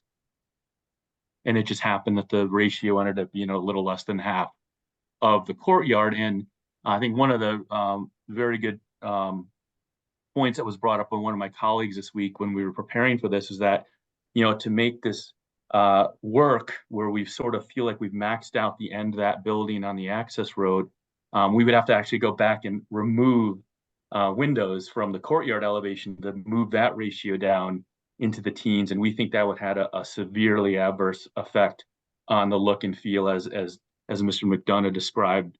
It's the light nature. Those are your main spaces.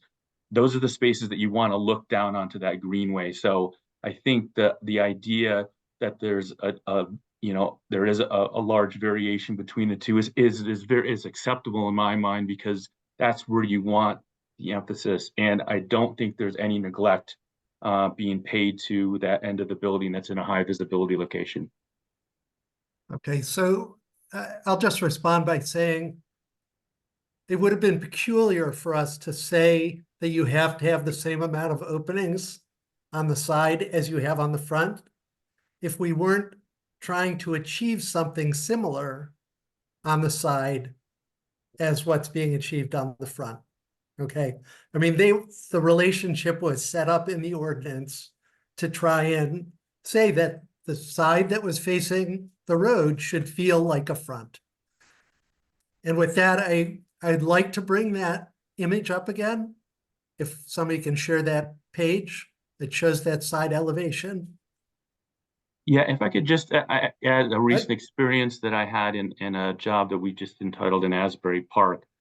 A very same provision in their city planning guide came up, and we had a very similar challenge where we ended up being about half the ratio on the ends of the buildings that were in high visibility locations. And we were successful again in arguing that those elevations were, again, I don't want to use the word neglect, but they were paid attention to in an appropriate manner. Yeah, I mean, I think this is a little distracting with the color on it, but yeah. Yep. If we can. Okay, so there in the lower left-hand corner, my question to you is, does that strike you as an acceptable front elevation for a typical upscale toll house development? It does. You would be happy with having a front elevation of houses in one of your developments that looks like that? It's pretty typical that the end elevations have about a ratio of less than half to the front. I didn't ask about an end elevation. I asked, does that strike you as an acceptable front elevation? It a does. front facade? Because it doesn't strike me as an acceptable front facade. It doesn't look anything like a front of a building. And that's what we were trying to achieve on this access road. And the last question that I have for you is, all of your arguments about where the windows can go and how many of them can go there are predicated on the layout of this end unit. And the question is there any technical reason why the end unit of a row of townhomes can't be designed differently than the interior units of the row of townhomes? I mean, they are designed differently because we provided openings and other. I mean the floor plan. Is there any reason the floor plan can't be arranged differently than the internal units? It's not something that we considered because we wanted the floor plans. Is there any reason why it can't be done? We would have to investigate it. All right, I would propose that there's no reason that you can't do a different floor plan on the end unit, which essentially eliminates all of your arguments for where windows can and can't go. Because if you had a different floor plan, you could have a much different elevation. And obviously the simplest way to make that feel like a front would be to enter the end unit from the access road, from the sidewalk on the access road. I'd So, have to defer to the planner on that. I'm not sure whether we'd be able to do that. Because that I'll be building's, happy the to hear the building's, planner comment on it if he wants to, but sure. basically, I think I've been telegraphing my feelings, which is that, Understood. Yep. you know, what we were trying to accomplish with the ends of these buildings is that they not feel like an end.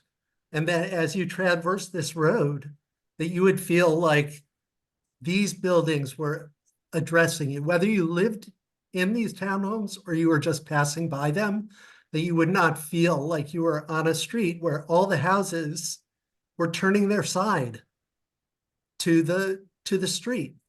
And I feel like you really have not succeeded in accomplishing that. And I'll just be more blunt, David. We didn't want the ends of the buildings to look hideous the way they do now, to put it in layperson speak.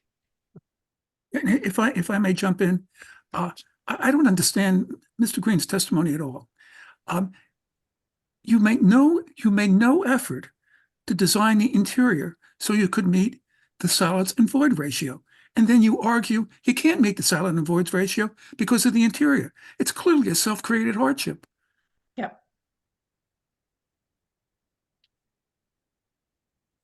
So I am glad that we started with that line of questioning because it was a very big issue for me too. And I'm sure that others, you know, drew out the key points better than I would have, since I'm not an architect or a design professional, but it's a big deal. Mr. Cohen, did you have other questions?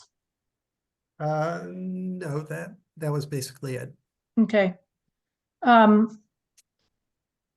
Ms. Sachs, Council President Sachs, and then Mr. O'Donnell. Yeah. First, I just wanted to correct a few assertions that were made along the way. I am not sure who it was that characterized the original request or the original application as within the frame of a transitional buffer. So just to be clear, the applicant sued the municipality to challenge the redevelopment designation of the Thanet site across the way in order to be included in the town's settlement. The town, because it did not want its settlement to be prolonged indefinitely, agreed to negotiate with the applicant, which the town did. The applicant's initial request was for a substantially larger amount of density. The town spent a great deal of time negotiating with the Barskys to bring the density down to what it is. And the town was quite specific in its requests and what it wanted to see on the site. Whether or not this site plan is substantially consistent with the original site plan, it probably meets the letter, but not the spirit of what the town envisioned. And this is an entirely different visual than what was discussed in the discussions between the town and the applicant. And that was between Mr. Barsky and the town. Subsequently, I guess the Barskys have agreed to some sort of arrangement with Toll Brothers. And this is a very different aesthetic than what was presented to the town. It is the same number of units and in the, approximately the same site plan, but the aesthetic is very different. And in some ways, strikingly so as with the end units. I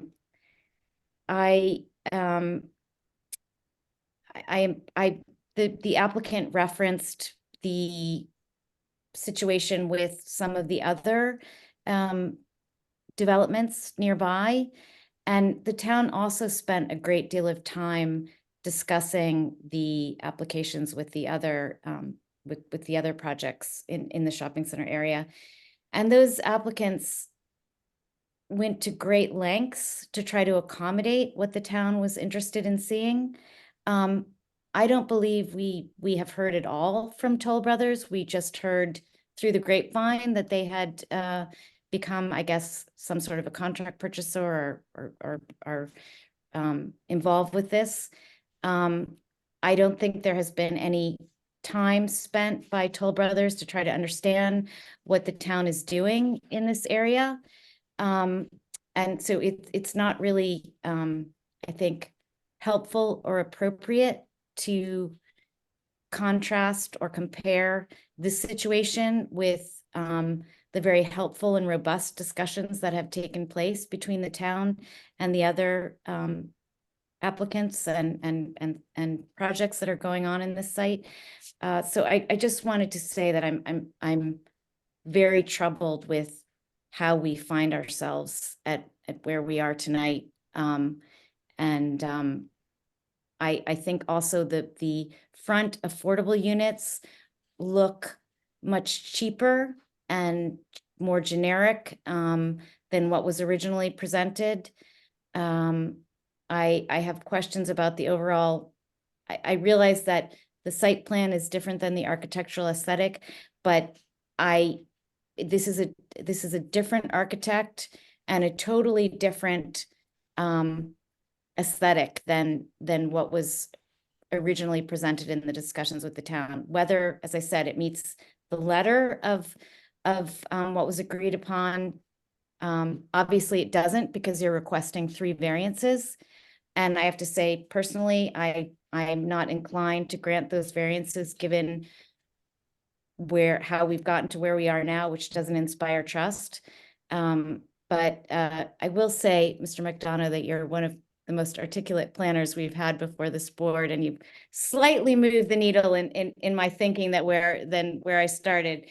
But where I land is, and I agree with a lot of what you've said, but I do feel before I personally could feel comfortable with supporting relief on those variances, there would have to be more discussion between the architect and whoever it is, Barsky, Toll Brothers, whoever it is that's going to end up owning this, discussion with the town's professionals in coming up with something that I think is more consistent with the original discussions. Thank you, Council President Sachs. Mr. O'Donnell and then Mr. McGowan. Thank you, Madam Chair. I have questions about the access road. That access road, I believe I heard before, is going to be a public throughway. Is that correct? Sort of. Sort of, kind of. Okay. What is the answer to that? I believe that there were extensive conversations about that. It is going to function as a public road. You know, it's going to be maintained by the municipality. It's in our easement. It's been a while since we talked about it, so I can't reflect intelligently on the nuances of why it might not technically be a public road, but it's going to be a public road in all but name if it's not a public road. Okay. And there are 2 access points, I believe, into the shopping center along that road, one down by the far end townhome and one up by the Terhune homes, according to the maps. There's just one. There's one access down at the end. Okay. The other access goes into the adjacent Wynn development. It goes into Wynn. Okay. Yeah. Yeah. And then I know this isn't in your purview, but is there an access from Wynn using that road into the shopping center? They would have Yeah. access Yeah. with this road connecting to the shopping center. My point is that this road is going to be used by people trying to avoid the traffic lights at Terhune and Harrison, and then at Valley and Harrison. And they're going to be cutting through there all the time. Are there any traffic calming measures being proposed?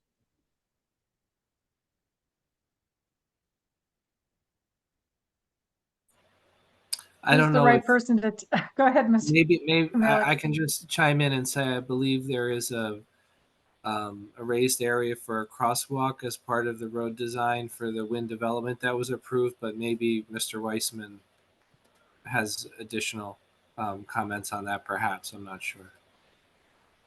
And before you start, Dan, I also am really interested in that road because not only of the vehicular traffic, but I think it would carry a lot of pedestrian and bike traffic as well, because all those folks who live up Thanet and wanting to go to the shopping center without driving are going to be coming down there, probably. Yeah. So I'd like to talk about that road and its various multimodal features. Louise, you know Yes. that on the wind side, there's a multi-use bike and pedestrian path that the town is paying for. Yeah. That's right. On You're the right. other I do side, remember yeah. that. Yeah. So, Thank which you. is all the more reason, all those people who are going to be looking at those sides of the building, why they Yeah. should Yes. aesthetically Right. pleasing. Yeah. Okay. Thanks for that. And I assume there's a sidewalk also on the side where these dwellings we're looking at are as well, right? There will be That's correct. sidewalk Yes. on both sides. Okay. All right. Sorry, go ahead, Mr. Weissman. You were gonna. Sure. I don't recall off the top of my head if there is a traffic calming measure in this access roadway. I do know that the intersection at, it'll essentially become a combined intersection, a combined tabletop with Thanet Circle, which was Thanet Road, renamed now Thanet Circle, and this access roadway on Terhune Road. So that'll be one raised tabletop intersection for traffic calming measures. But the design and layout of the access roadway was reviewed and approved under the adjacent Alice development site. All right, thank you. I just see potential issues with that becoming basically, I believe, another main entrance into the shopping center. People making left turns, trying to get into the shopping center from that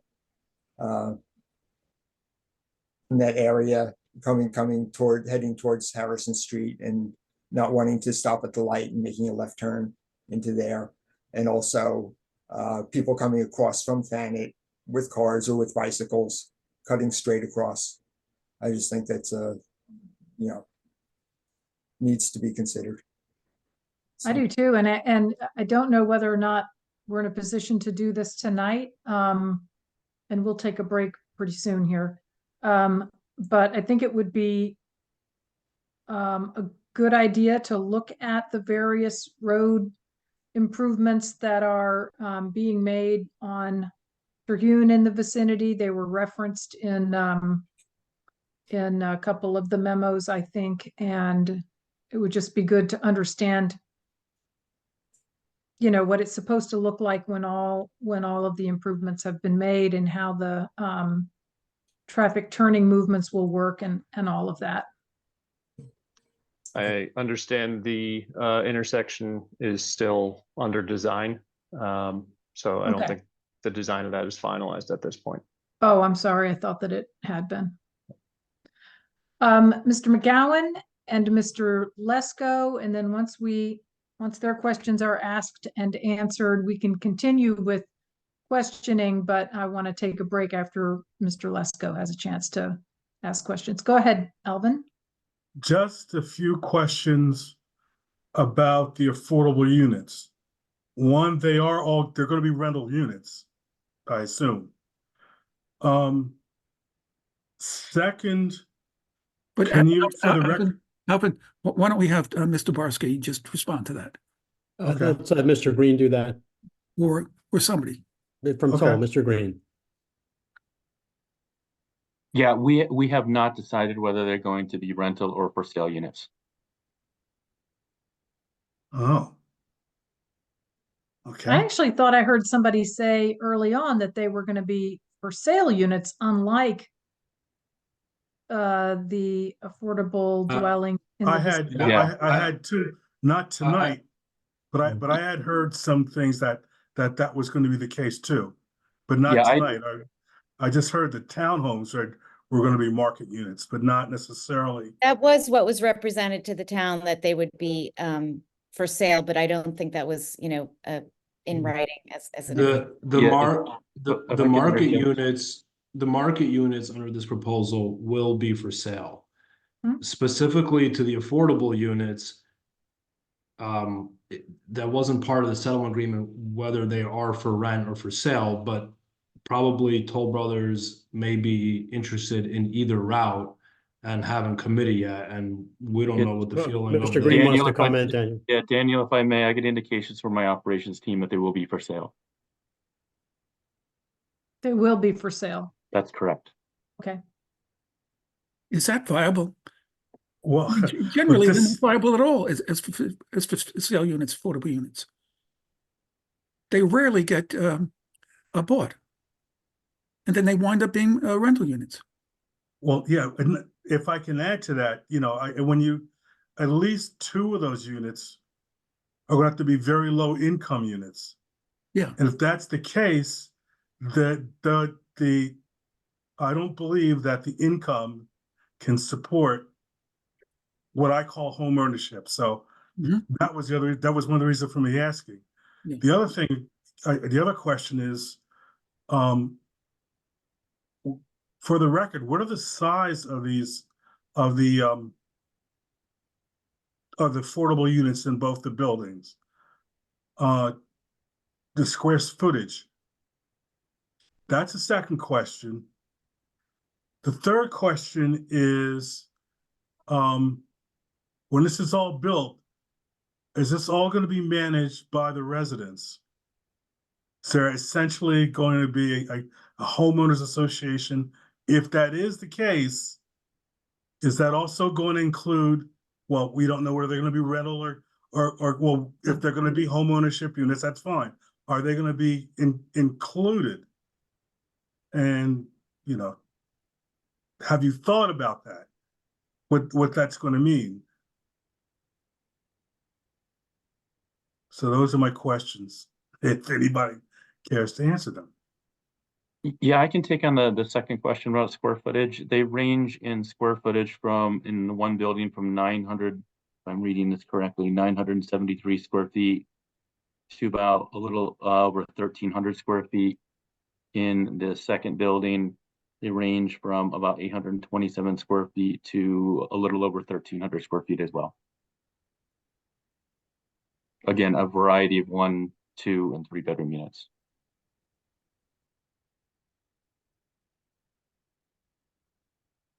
And the homeowner association question? I can't answer that. That's not my area of expertise. I would have to take that to my operations team.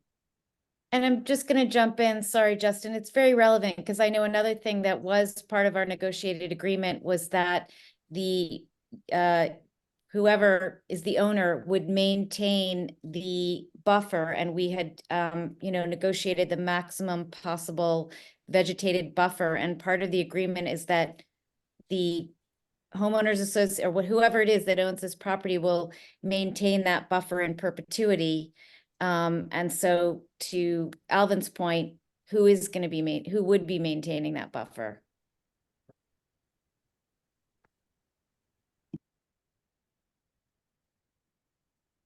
So that's a question to research and bring back to the board? It sounds that way. If the units are to be Yeah. sold, then characteristically there would be an HOA, but Yeah, I don't want Chris, to. if I can jump in. And again, apologize if I'm reading off my screen here. So yes, they would be part of the homeowners association. along with the market rate units. There would be an overall maintenance program maintained by the HOA. In our experience, and this is a great point that was brought to my attention, we have not had any issues selling even low affordable income units. In fact, we integrate them into many of our market rate developments. Most recently, we're doing it in West Windsor Township, where we actually have stacked units integrated with the townhome units.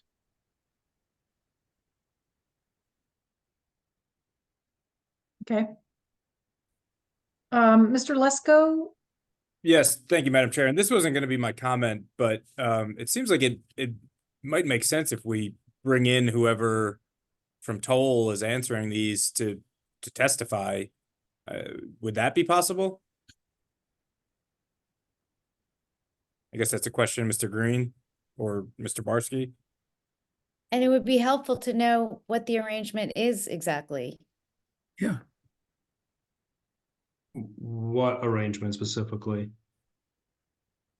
Who between you and Toll Brothers? RB Homes is under contract with Toll Brothers.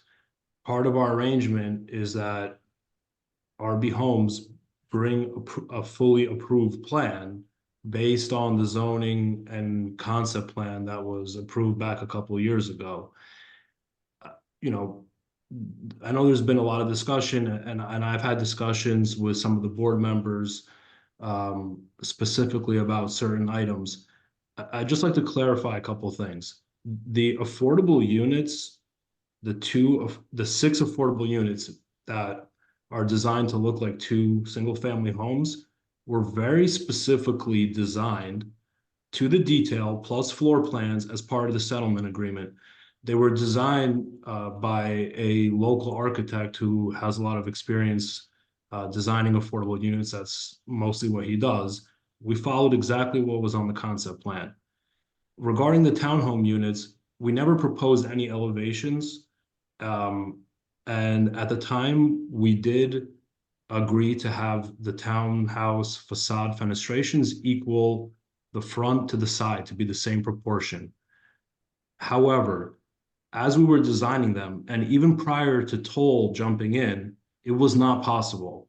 Without eliminating a lot of voids in the front, there was no way to make the match.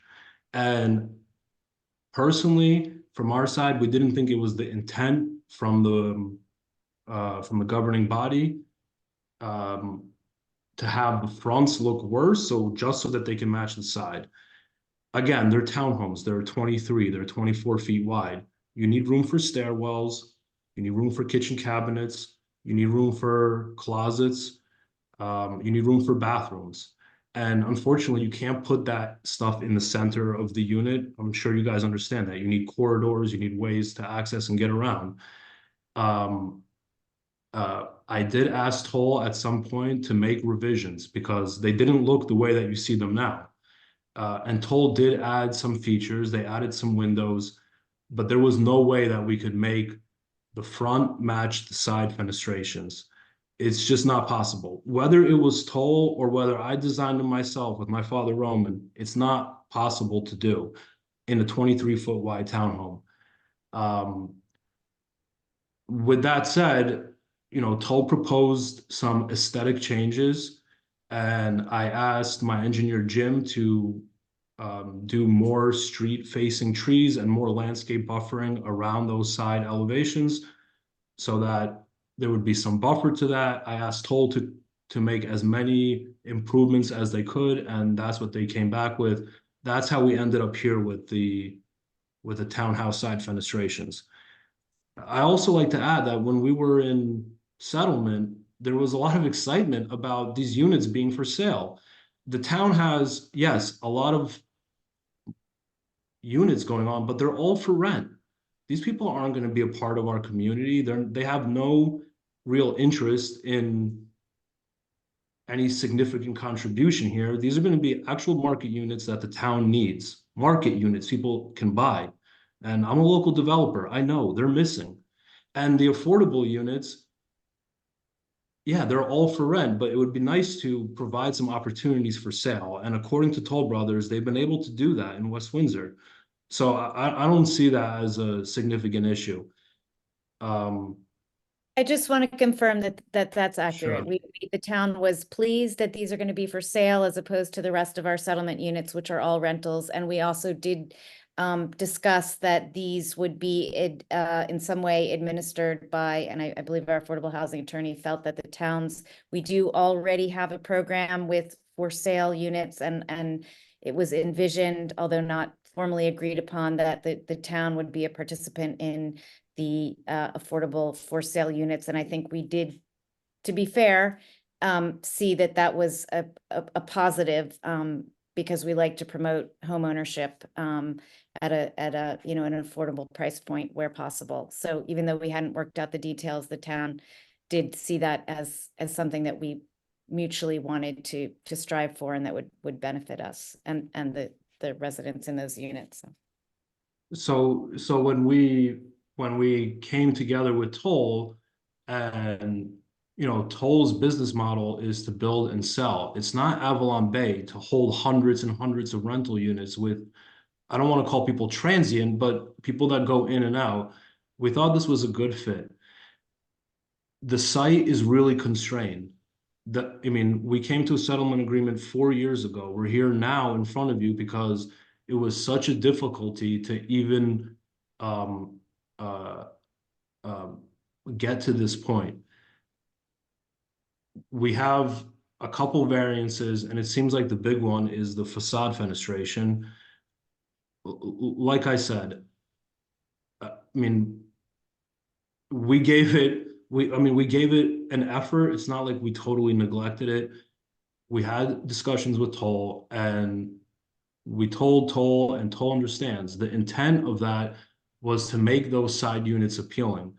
But there's only a certain amount of things you can do to make it appealing and still have regular amenities inside a 23-foot wide townhome, like closets, like kitchen cabinets. And we struggled with that for a while. And that's part of the reason that this application was held up for a while. This is what we landed on.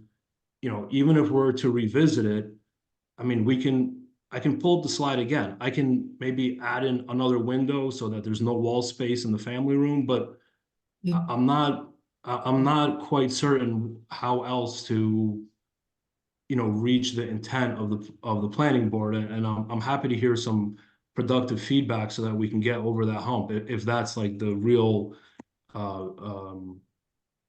critical element in getting this moving forward. Besides the affordable units that we're providing, which obviously is a great benefit, and I think the fact that they're for sale is a better benefit than rental units. I mean, the access road is a critical part of the whole plan of this whole area. You have hundreds of units at Avalon Bay. You have hundreds of more at Wynn. And without the access road, it's going to create a nightmare on the corner of Terhune and Harrison. At least I thought that was an important aspect of this application. And part of our settlement was we agreed to build at our own cost that road. And that's not a small or insignificant cost. And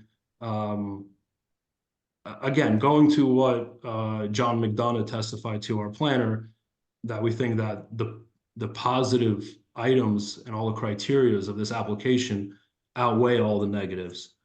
I mean, I'm happy to discuss further, and we can talk about it. And as you guys know, Roman, my father, and I, we're locals here, and we want to see this development look nice. I mean, even the courtyards, we expanded the courtyards from 60 to 75 feet to have nice green infrastructure in between. I know everyone's getting bogged down on the fenestrations, but there's a lot of nice things about this job as well.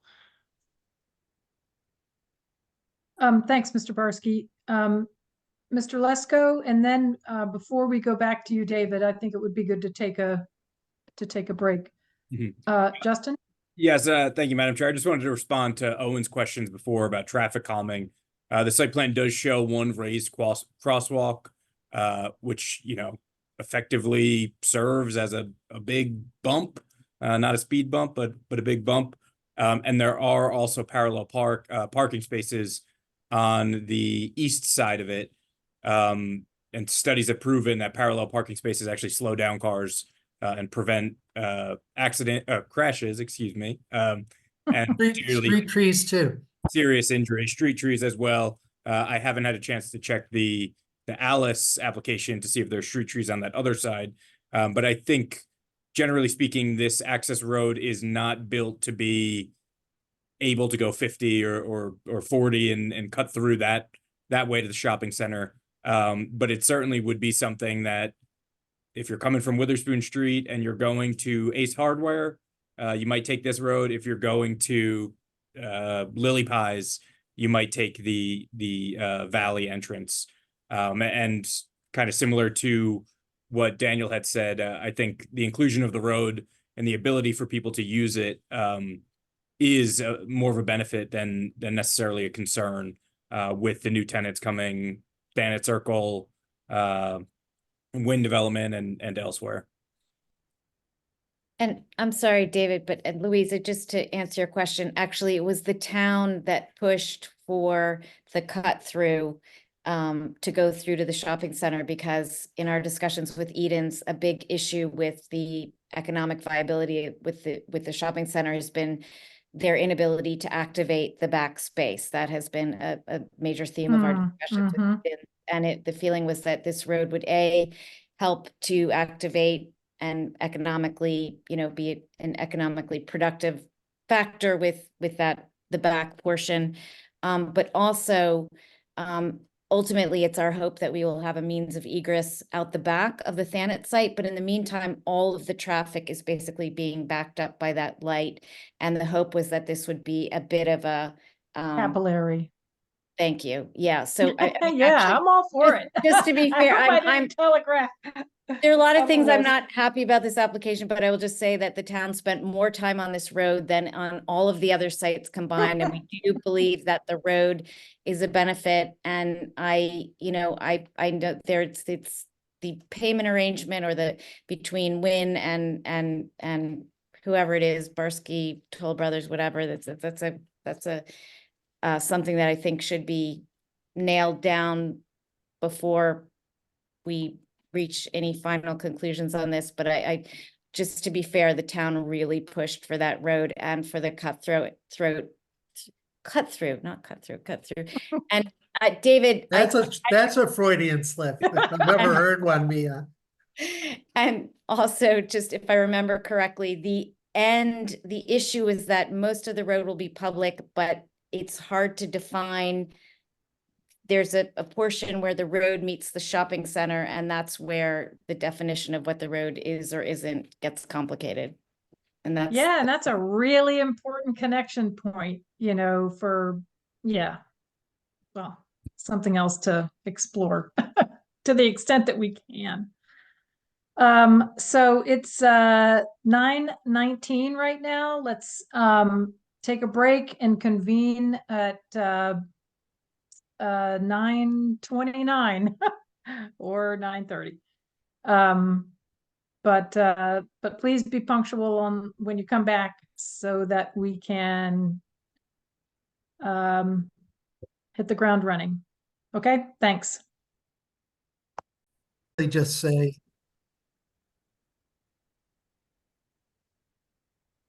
I'm not looking for an equal amount of glazing on the west side facing the connector road. But what I am looking for is a front, an elevation that looks like a front of the building. So I think that, my strong feeling is they do need to go back to the drawing board. They need to redesign those units. I think you can move the closets off of the west wall without any difficulty. You may be able to move the bathrooms off of the west wall without much difficulty by reconfiguring the stairs a little. You can easily get the entry in to the ground floor, the main entry on the west wall, just by tweaking the floor plan. And I think that's what needs to happen. And then we'll see what it looks like. And maybe it won't be, I forget what the percentage was, you know, it may not be 24% voids the way it is facing the green, but it'll be more like 16 or 18%. And it will, and even if it's only 12%, it's going to look a lot better if that's the front and an entry side of the building. So that's my guidance to how to get to yes on the project. Madam Chair, I don't want to stand in the way of anybody else speaking, but we did take a moment during the break. This was very helpful, David, and I thank you. We are going to redesign the ends, and we're going to take the guidance that we've just heard and any more that we get. We're very hopeful that for the rest of the evening, we might touch on any of the other topics that are of concern to the board, so that when we come back, and we clearly should come back another night, we'll have answered as many of the questions as we can and not have to spend too much of the time the next time with new matters that we weren't prepared to speak to. So if we could proceed on that basis, we'd appreciate that very much. Okay. Does that work for you, David? Yes. Other questions from board members? Ms. Capizzoli? Yeah, we really didn't talk about stormwater. And I do feel like the neighbors on Grover are going to be especially concerned about protections in place so that stormwater doesn't affect their properties. And, you know, we didn't hear from Joe Scupian. And, you know, so I just think maybe when they come back, we'd also be covering that and, you know, spending a certain amount of time. We could give you a quick study on that. We worked very hard to push the water toward the shopping center, and Jim could bring up the slide that shows you that if you'd like to see it. Sure, yes. Daniel, you're going to bring the slides up, Dan?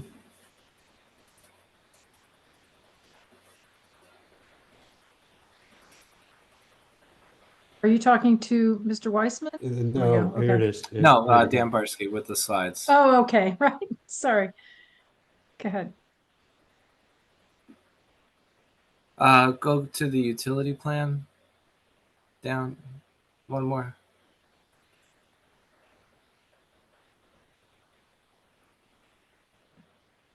There. So here for our stormwater infrastructure, you can see that we're conveying the property is basically split into the pretty much down the middle, and half of the site flows towards Terhune Road and the rear half flows towards Grover Park.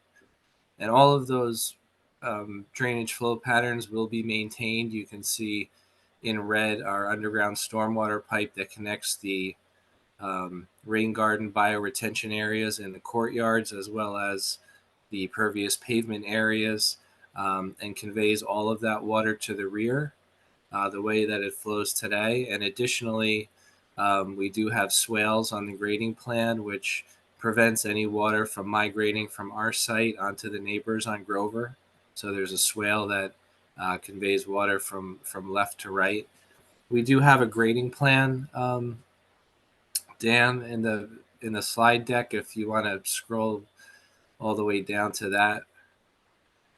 So here's our grading plan, and you can see further detail of the contour. So if you look at the top of the page, this is the front of the site with Terhune Road located on the left.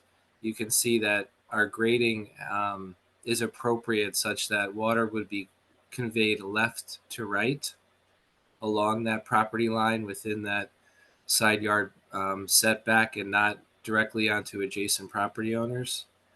And if you scroll to the next slide, Daniel, you can see here on the left-hand side, this at the top of the screen on the left-hand view, we also have a swale that conveys water down into the rear area of the detention base of the bioretention area.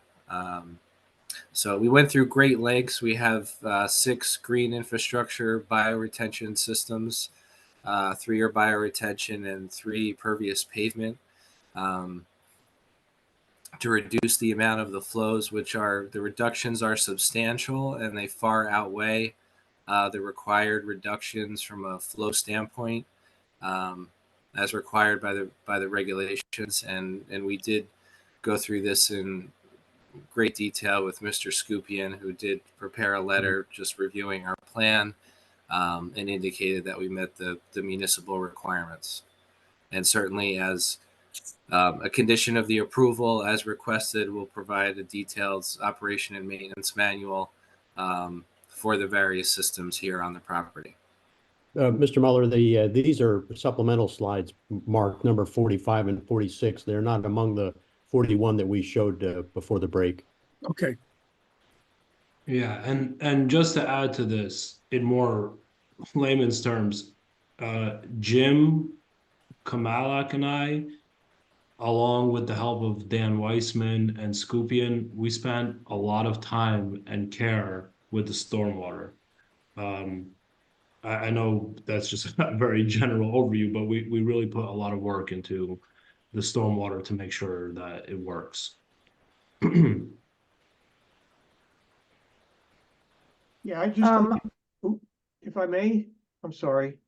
Go ahead. Yes, Mr. Yeah, Scupian, go right ahead. Yeah, I just want to add, yes, the proposed stormwater meets the township's stormwater control ordinance. Just want to correct one thing that Jim said, and it's not a detail, it's just a detail, but just to make sure the record's clear. The site's about a little less than 2.5 acres. About a quarter of the site drains to the northwest out to Terhune Road, and about 3/4 of the site now drains to the southeast towards the baseball field. I think Jim mentioned about half and half. I just want to get that clear. What's important to note, though, is that under proposed conditions, that split remains just about the same. We're going to send this just about 25% of the site now and later will drain to Terhune, and about 3/4 of the site will drain now and later out to the baseball field. Just to get the record straight. Thanks. Yeah, thank you. Does that address your question, Julie? Yes, thank you. Thank you. Mr. Cohen? Yeah, just to follow up on what Joe was just saying, I guess what I'd like to understand, I realize that there are rainwater storage, facilities there, green infrastructure and so forth on that 3/4 of the site that drains towards Grover Park. I don't remember seeing green infrastructure on the side facing towards Terhune. So Right. if somebody could talk about that quarter of the site that drains towards Terhune, is there any green infrastructure, or is that really just going into the streets, stormwater system? Dan, sure. Dan, can you pull up that grading plan slide again, and we can show David that? Slide 46 or 45. The previous slide. So you can see we have pervious pavement within the parking area. That's our green infrastructure component. Okay. And then that cleans and retains and then discharges to the stormwater system in Terhune Road. And that's receiving from the building as well as from the pavement, or just from the pavement? Both. Okay. Yes. Thank you. Claudia Wilson Anderson? You're on mute.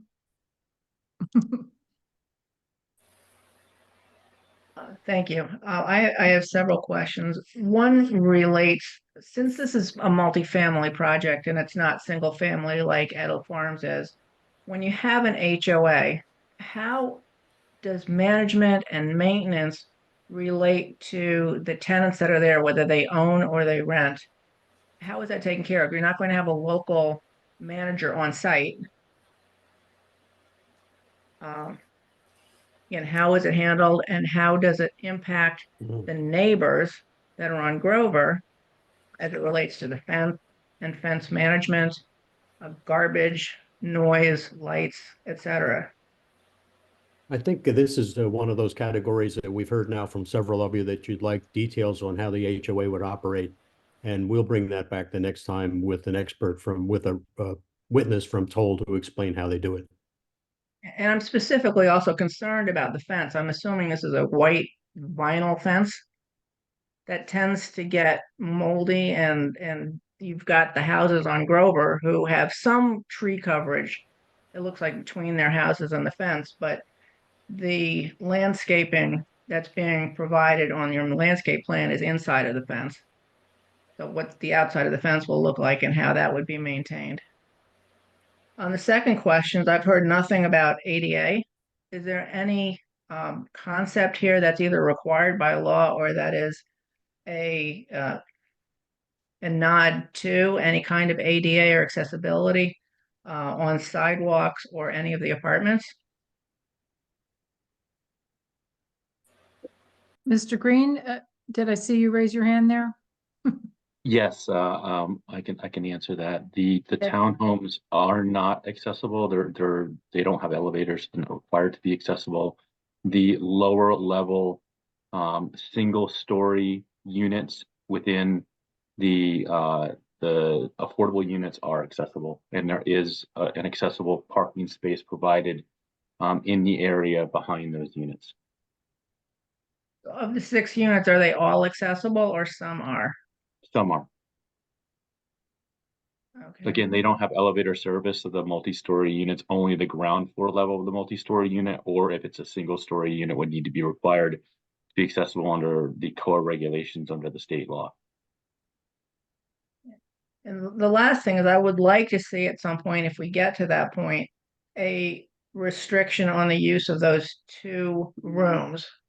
The one that's on the top floor, the loft area, and the one that's on the ground floor, that those would be very clearly and specifically stated to not be used as bedrooms. That's something we could clearly do in our deed restrictions, and we do that on a very customary basis. Thank you. Thank you. Mr. Lesko? Thank you, Madam Chair. I'm interested in more information about the parking behind the 2 COA affordable buildings. We've now heard there's going to be 1 ADA space. There's going to be 2 EV spaces, but overall there's 9 spaces to serve those 6 units. Will they be reserved for those specific units?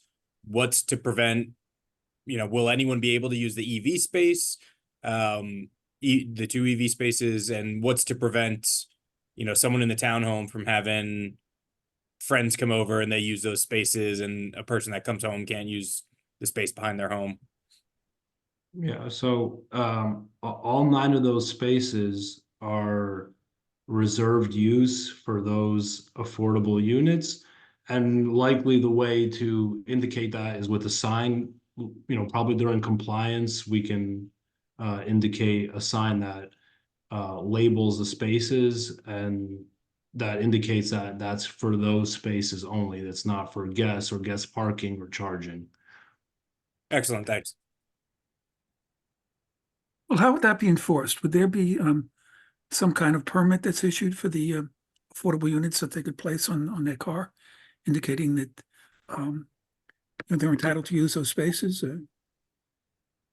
Will spaces be assigned to the affordable units? Space number 1 goes to unit blah, blah, blah.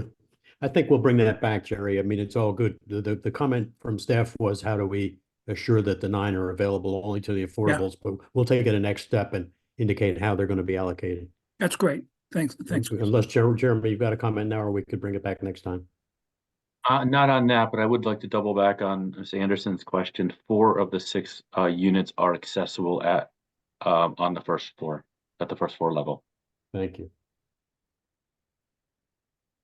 Claudia, did you have a follow-up question? Your hand is up. No, okay. Council President Sachs? Just getting back to the magnolia trees. So originally, we were very pleased with the layout because it allowed enough room for the magnolias to continue and thrive. So I'm concerned about the comment that I heard that they were going to be replanted. That is definitely not consistent with our original discussions. Those are large, mature trees. I'm rather certain they wouldn't survive replanting. So I want to try to understand what has changed such that you think that now they do need to be replanted. It was one thing that we were very excited about, that the layout enabled them to continue. So I wanted to hear about that. Well, yeah, that's one question. Well, I think we recalled that there was a sensitivity to those two trees. The buildings are located in accordance with the setbacks that were established as part of the original plan. And the actual locations of those trees are right at the front portion of the two affordable buildings. So for the buildings to be located in that location, the trees can't continue to survive in that location. So in order to be sensitive to that, we thought the next best alternative was to relocate them to an appropriate place, keep one in the front yard between the two buildings, right in that general vicinity.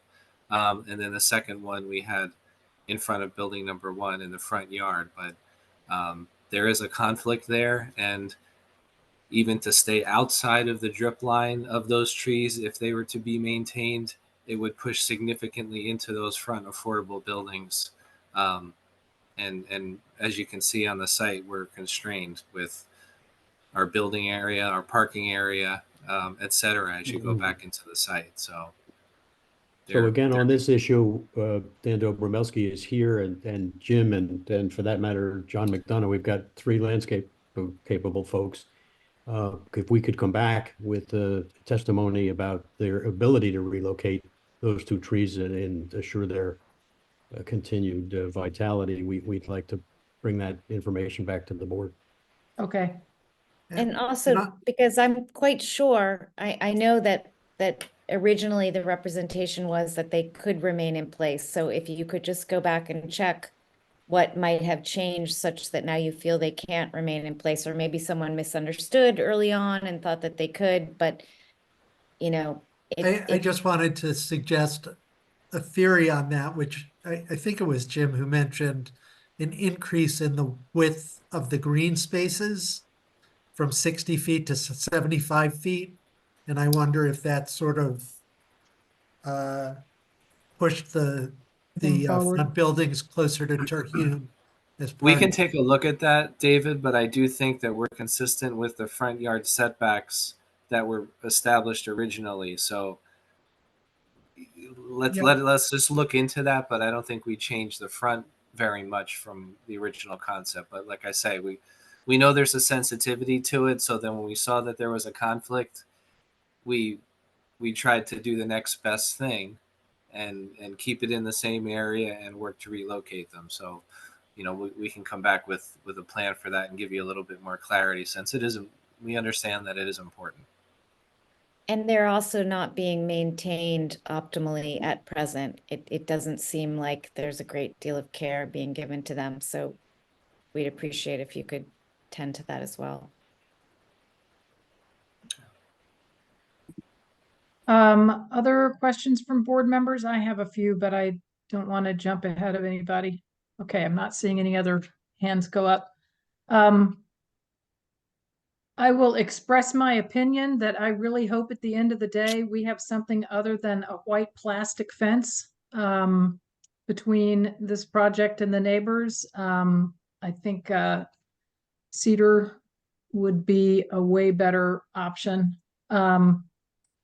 I have a concern, and this was on slide 20 is one place to look at this, about the space between the 2 buildings that front on Terhune that have the affordable dwellings in them. There's supposed to be a green space patio area to accommodate bikes and benches. And it looks like, could you bring up slide 20? it looks way too small to serve the purpose that is that ostensibly it's designed to serve. And so I wanted to see where the thing goes to green space, patio, bike rack, and bench.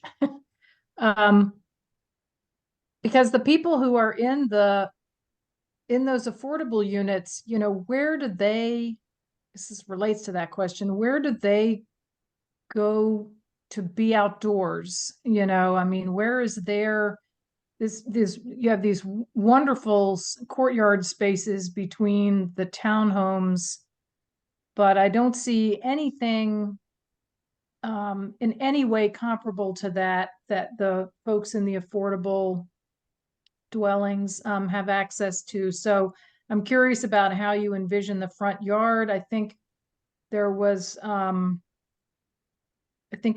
heard that there was a retaining wall in the front yard. So I'm not sure, whether there's like a drop off Well, I think front of that the those front- houses. So if you could just speak to Sure. those green space issues and the access that people who live in those dwellings have, I would appreciate it. Sure, the front yard does slope down towards the street. The retaining wall that's present is near the sign, Okay. near the corner and parallel to the sidewalk, but behind the sidewalk. So that was that reference. And based on the topography, the buildings sit a little bit higher. So we provided this buffering in between the two buildings to screen the Terhune frontage from the area in between the buildings and the parking area to create some privacy there. I think, Daniel, if you scroll down to the additional sides to the actual site plan sheet, which everybody has in their packet, you'll see some more details of that space.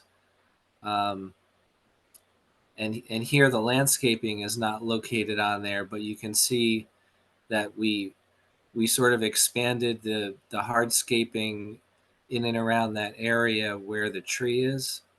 We have a shade tree. There you go. In between, we also incorporated number 26 was a bench for a seating area. And then the area to the left, which is outside of that patio area, would be an open grass area with some shrubs. And we have a few bollard lights to light the area in the evening so that if people want to go out, that it's properly lit, etc. So what's the overall square footage of what you consider to be that sort of community public space in between the buildings there?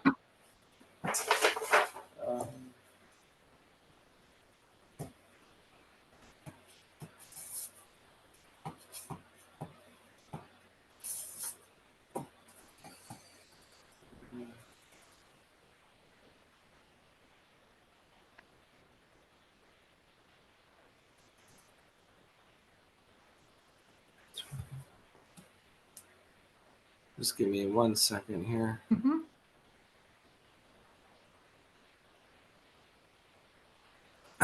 It would be about 500 to 600 square feet, that whole area there.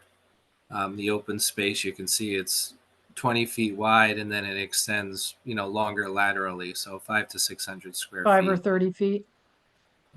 Yeah. And what's So behind we tried to, with the area that we have available, again, the front yard slopes down, and also from the street, from a viewscape standpoint, we did want to provide some screening in the gap between the buildings to the pedestrian and parking area that's at the rear of the buildings, the 9 parking stalls. So that does limit, that sort of creates some privacy and does limit access to the front yard, which is sloping as it is. But it's an efficient space, but we tried to add those little elements there to make it somewhat usable, even though it is, on the limited side. Certainly it doesn't compare to the open space that, was requested of the applicant in between the townhome units. Mr. Muller, were you starting to say something? Just what's that rectangular area behind the bench? It's a tree well for a shade tree I see. Okay, thank you. to shade the area. Okay. And do you anticipate having any? Now, I recognize there's a park area, playground area across the street, across the new street from these dwellings. So I assume these homeowners would have access to that. Do you anticipate any, allowing, I wouldn't think that you're providing it, but allowing anything like, picnic tables or something like that in the area between these buildings and the houses on Grover? In the side yard, you mean? Yes, in the side If yard. you zoom out, Daniel Barsky, zoom out a little bit. There is some opportunity at the end of the parking area within that side yard that's not landscape or over encumbered, where the exit is to that sidewalk that goes around the side of the building. So there is some open space as well in that area. Is there a swale there too? Is that where the swale is? The swale gets more concentrated as you go to the left where the 35-foot dimension is.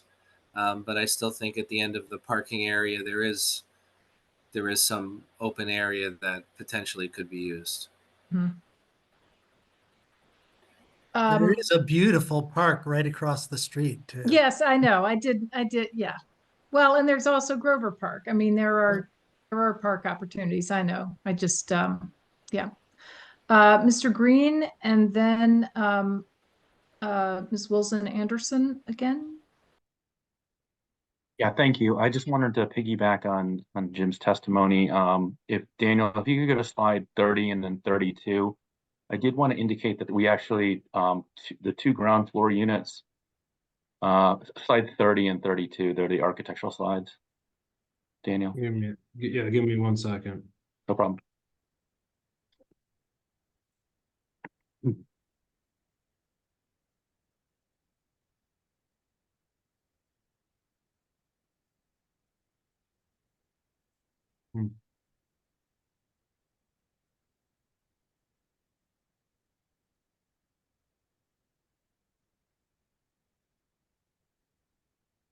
Yeah, I think you had to go to presentation mode. So if you click on slide 30, you can see that at the fronts of the building, down like on the first floor plan, that unit to the, oh.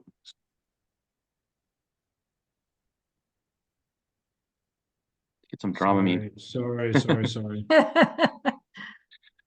The unit to the leftmost unit there actually does have a covered porch off of the living space, and the unit adjacent to that first floor unit has a large covered porch off to the front. There wasn't an opportunity to provide one for the multi-story unit that's in orange, simply because that, if you can go back, Daniel. Because that enters at the back corner. They do have a porch, but it's enough to maybe put a chair on. And then if you go to the other slide 32, very much the same. You have front porches off of the yellow unit and off of the green unit, and you have a small back porch. So there are opportunities for privacy and being able to be outdoors that doesn't cause you to have to go over to the green space or stuff. So I thought that was very important to point out, because there is indoor-outdoor engagement on a bunch of different levels for the affordables. Thank you. Thank you for pointing that out. I had not noticed it. Claudia? Well, could you describe logistically how garbage and recycling pickup would work on both the front affordable housing units and then the back units where the driveway areas don't seem to have the capability for a garbage truck turnaround? I'll defer to Jim on that. He knows more about the vehicular access of the site. I did point out where he's aware of where the spaces are located and allocated for the trash pickup. Daniel, can you just highlight on the affordable residences where the enclosed trash rooms are? Mm-hmm.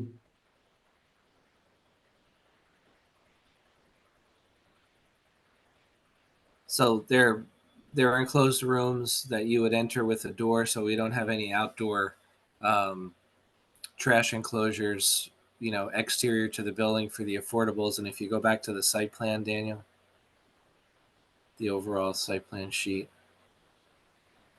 a trash vehicle would pull in and then basically offload the containers from those rooms directly. And perhaps it would be a smaller vehicle, or in the instance of a larger vehicle, then they can pull in to the site, pull forward, and then back out. Or if they needed to back in, they'd have the radius to do that. Originally, with this plan, when we started coordinating with the town, we had for the townhomes dumpsters a single outdoor dumpster at the end of each driveway. Can you highlight that, Daniel, in the access driveways for the townhomes? And the preference was because of the proximity to the residences on Grover to have the individual trash cans stored in the garage, which is immediate to that location, and then just placed immediately outside the garage door on the morning of trash pickup. So we worked with the alignment, the width of these trash alleys were coordinated and given to us by Deanna Stockton originally when the plan was being laid out, where we needed to provide certain widths between the buildings for access ease, and we've incorporated that just the way it was asked of us, and to pull the trash inside of all of the buildings from a storage standpoint. In a facility like this, are these property owners or I guess the property owners specifically first, are they contracting directly with the sanitation company? Is this something that's the town sanitation that brings then smaller trucks in? And is that feasible? I think that's a question for Jeremy. Let's not speculate. Let's bring it back. Yeah, I think we need to research that. I don't know whether it would be municipal or private trash haul. I see Victor Anosike's hand up, but I think Mr. Weissman is activated his camera specifically to maybe address this question. Yes, thank you, Madam Chair. It is not the responsibility of the municipality because of the number of dwelling units on the site. This would have to be handled by a private hauler. Good to know. Thank you. Did that address your question, Ms. Claudia? Logistically, I don't understand it, but somebody's going to have to figure out how to get garbage picked up there. It looks narrow. Given the size of the garbage truck that comes by here, I don't know that they could make it through there without doing some damage on their way in or out. But logistically, assuming that works, is there any issue with the fire trucks, or is that question already been addressed in prior design reviews with getting a fire truck in and out of there? Well, like I said previously, Deanna Stockton reviewed the overall layout and coordinated with and Jim, at at that time, Joe Novak helped with the design and the widths of the alleyways to make sure a fire truck can get in. And since that time, the acting emergency service coordinator, Michael Yee, also, we've had some calls with him to say that, yes, he can get a fire truck in and he can service this building. So we did take some extra care to make sure that was the case. Thank you. Let's hear from Mr. Anosike about this too. Yeah. Yeah, I did have a couple of comments about the trash collection and the circulation within the driveways. I think the question that was asked was one of the comments I had made with regards to how the garbage collection will be collected for both the affordable buildings and the townhouses. The template that is shown, it's really showing the truck going into the parking, into the driveways. It doesn't show us how they turn around in there. That was what we're hoping to see. And the other comment I have is the entrance, the driveway to the excuse me, to the affordable units. There is a trash dumpster at the corner, at the north, what you call it, the northeast corner, right there. And there is one towards the end. So I guess I'm wondering, the one at the front, it's very close to the access road. I don't know if there's any kind of shielding or screening. It just looks it's almost like treating this as a backyard instead of the front. Is there any way of It's Go ahead. interior to the building. It's not an exterior. It's a room within the building. So it has building around it. It's not an exterior dumpster. It's a trash room that's fully enclosed by the building structure, so it appropriately screens it from outdoor view. Okay. It doesn't look that way on the plan. But it's within the green. You see on this slide at the end of the building, it's within the green footprint there. Okay. So now the architect designed that, integrated it into the building.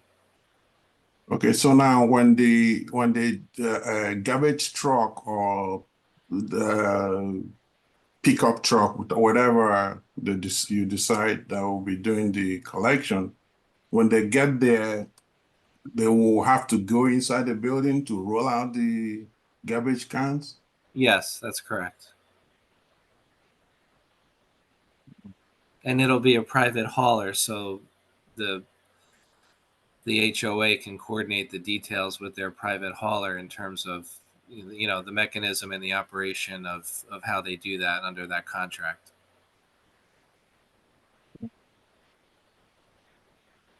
Yeah, and Victor, you had in your report had mentioned you had a concern about it would, when the garbage people come, they will block traffic while they're picking up the garbage. Can you elaborate a little bit on that? Well, initially I thought this was there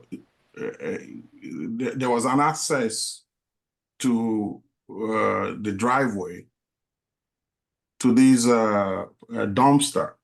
So if the trucks that come to pick up the garbage, they will have to park right at that stop bar to be able to access that. And my concern is this new access road is going to generate a lot of pedestrian traffic in the morning, bikes, people who are exercising, running in the morning and all that. I wasn't sure how a typical garbage truck would do this, but now it's a pickup. It will still be some kind of a nuisance, but I don't know. You might just have to schedule pickups at more appropriate time. I think that probably might be the way to do it. But it would interfere with pedestrian and bicycle movement at that point. Daniel, can you zoom in on that parking lot, the 9-vehicle parking lot, just a little bit more? See, we do have this extended area all the way at the end next to the trash and recycling room of that one unit. Right. That does provide an opportunity for a trash vehicle to temporarily stage if they're going to park and offload their cans into the truck that they're using if it's a smaller truck, and likewise they could access that. It's 9 parking stalls away from the other room, so we do have at least an outdoor area that's at the terminal end where they can temporarily park for the few minutes that they're there. Yeah, the other concern I had, and this is with regards to parking. The town halls, the town homes, the garages don't have any drive aisles to it. But typically, you have people using some of those private drive aisles to their garages as short-term parking in the day when they run into do grocery shopping and they park outside. The driveways that we have or that you're proposing all marked no parking. So my concern is the 10 on-street parking might become overused, and it might not really provide enough for the short-term parking, because that's where most people will want to use to park. And then there will be illegal parkings on the other side of the street, or I don't know how you can address that, because not everybody will be parking into the garage in the daytime. So there's going to be the provisions for short-term parking in the day. I don't see it here. And that access road is going to be very critical in the day. So can you address what you envisage the parking needs and management will be in a typical day? Well, I guess a couple comments on that. One would be the owners of these particular units will have certain deed restrictions and be under purveyance of said rules and operation of through the HOA agreement as to what's permitted and what's not permitted. So clearly there would be demarcation of where parking is not permitted within the access alleyways that we're showing on the plan, because that was requested by the town. Additionally, if we took a look at the overall parking requirement as necessitated by the ordinance, I think we have about 45 parking stalls in total that we're required to have for this development. We exceed that with 57 parking stalls, but if I take 45 parking stalls and I try to figure out what the proportion of the required 45 stalls, the 10 available on-street stalls are that we have 22% of that municipal requirement available on street. And I think a 22% on street available parking, which is a quarter, almost a quarter of the town requirement, is substantial enough, at least in our view, to provide some temporary parking on the street for the instance that you're talking about. It's not Jim, 3 or 4 stalls that we have. Jim, it's sort of late in the evening. I just want to make sure everybody understands. You say there are 57 spaces on the property, and then there are 10 more on the street. So there's actually 67 spaces if you add in the street parking that could be used by visitors. Am I right? 57 spaces on site? Yes. And 10 spaces off site. Okay, that's good. Good to get that clarified. I mean, I expect people will use them if they're available, and if not, they're gonna drive in and go in their garage. Yeah. Does that, is that, you have anything else, Mr. Anasike? No, that's the other. I think that was answered with regards to how much improvement or who built the road. There wasn't any indication in the site plan as to the extent of the roadway improvements that they were going to do, but I think Mr. Basky had answered that they're building the entire road. So They're building all of it that's on their property, and then where it extends from their property to the shopping center parking lot is actually on the neighboring property occupied by the Alice, and I guess Wynn, which is building that project, will build that part of the road. Yeah, and to be clear, like 80% of the road is our responsibility to build. Wynn has a small portion. Going back to the point of, we're gonna obviously come back tonight. I mean, we're not gonna ask for a vote tonight. We're gonna come back and we got a lot of information, which was helpful. But Wynn's been calling me every day to say, hey, can we coordinate the road? I mean, we need to get the road built. Wynn also needs it built, and can we coordinate this? So it's good that we're getting all this info so we can come back and hopefully get this done. Thank you. Ms. Wilson Anderson, and then Mia Sachs. And then Dan Weissman. Claudia, you're on mute. This is probably more of a comment than a question, but when I'm looking at the middle buildings, I'm seeing a 24-foot span between the garages at the top end. I guess that's 24 feet. I It's just 30. Googled. I see something that says 24 feet right underneath the 30. That's just the limit of the pavement. We have pavers that extend, driveway pavers. So the buildings are 30 feet wide, 30 Okay. feet separated. Yeah. So that's enough room for the average. Pickup truck's 20 feet. An Audi A7 is 17 feet. That's enough turning room for cars to move around in there if there's more than one car, or there are garbage cans sitting out there for garbage pickup. Yeah, that would be sufficient for egress out of the garages. Turning radius, it's all good. Okay. Yeah. Also, to add to that, Jim, these were the limitations we were instructed to design by municipal professionals, right? I mean, by the fire official, Joe Novak at the time, by Deanna. So we followed the recommendation, and it does happen that happen to be that, yes, it does work with the turning radiuses.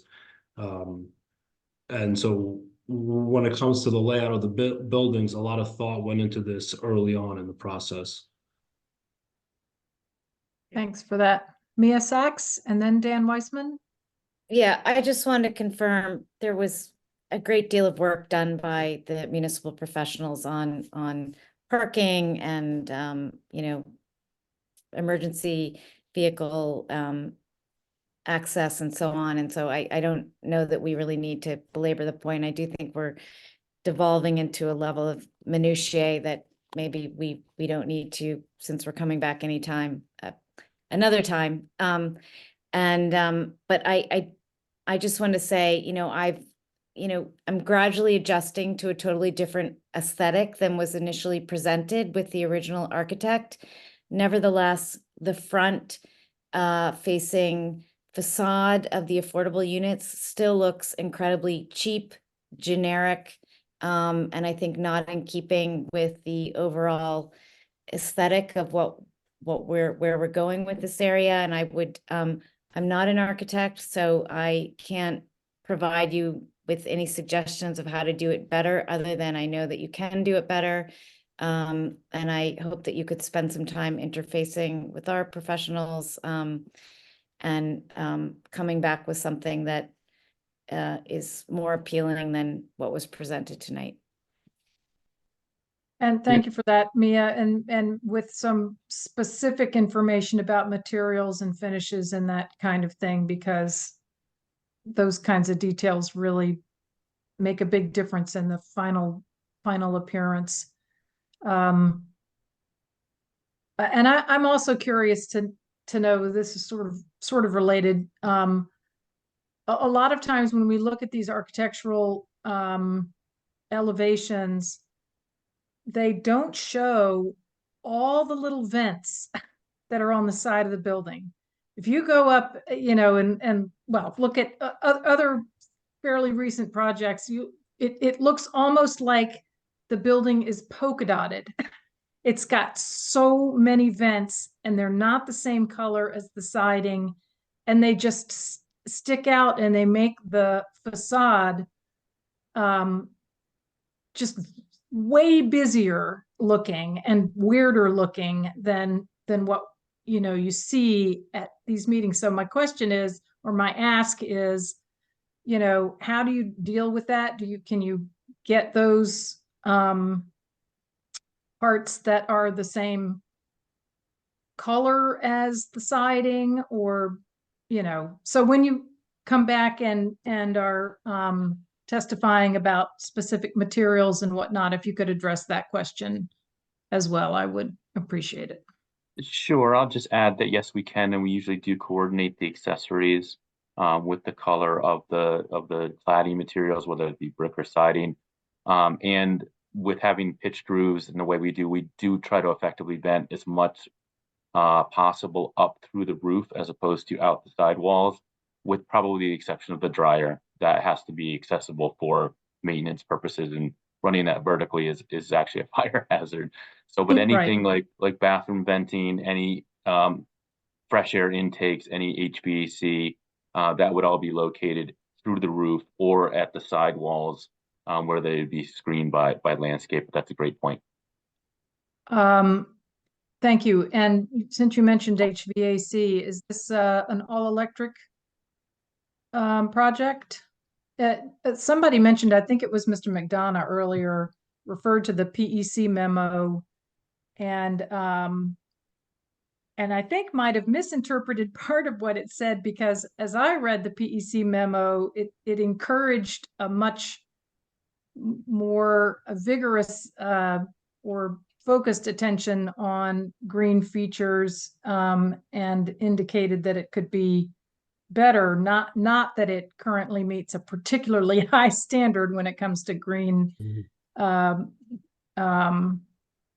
overall carbon footprint. So my specific question is this going to be an electric building? And I'd also like to know, whether it's tonight or next time, whether there are recommendations made by PEC relative to energy use and solar, et cetera, that you're willing to incorporate into the plan.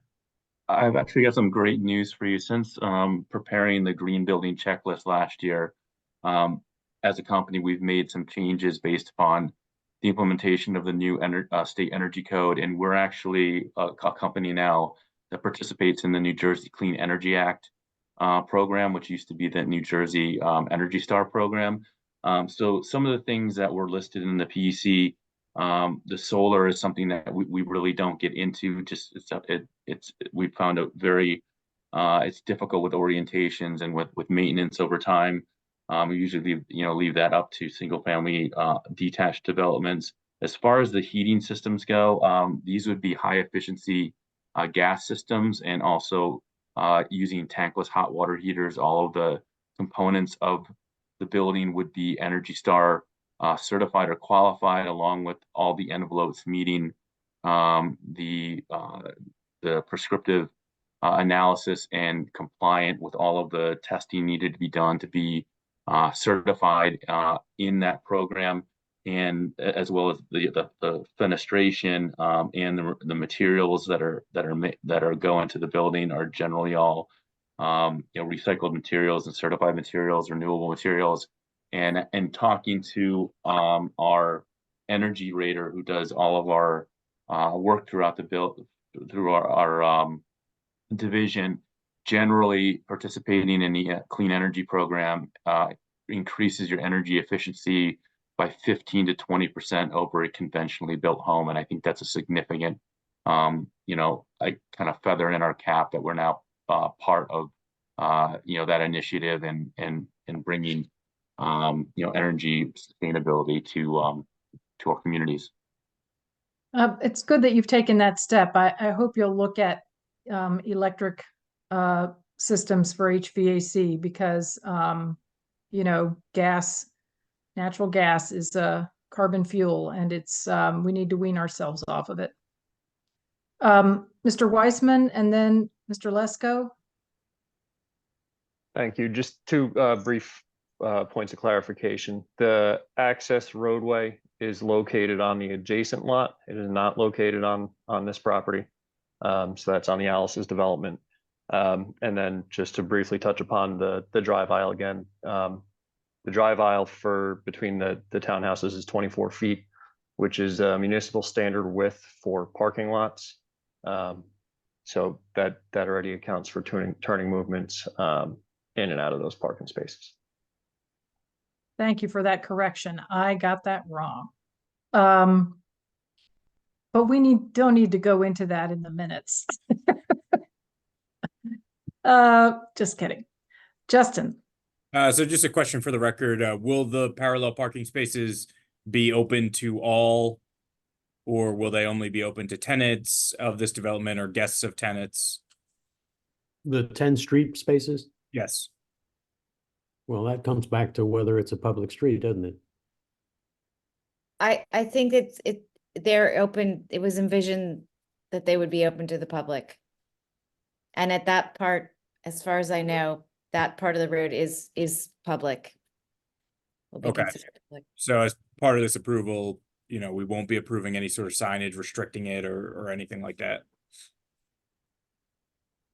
I wouldn't think so. No.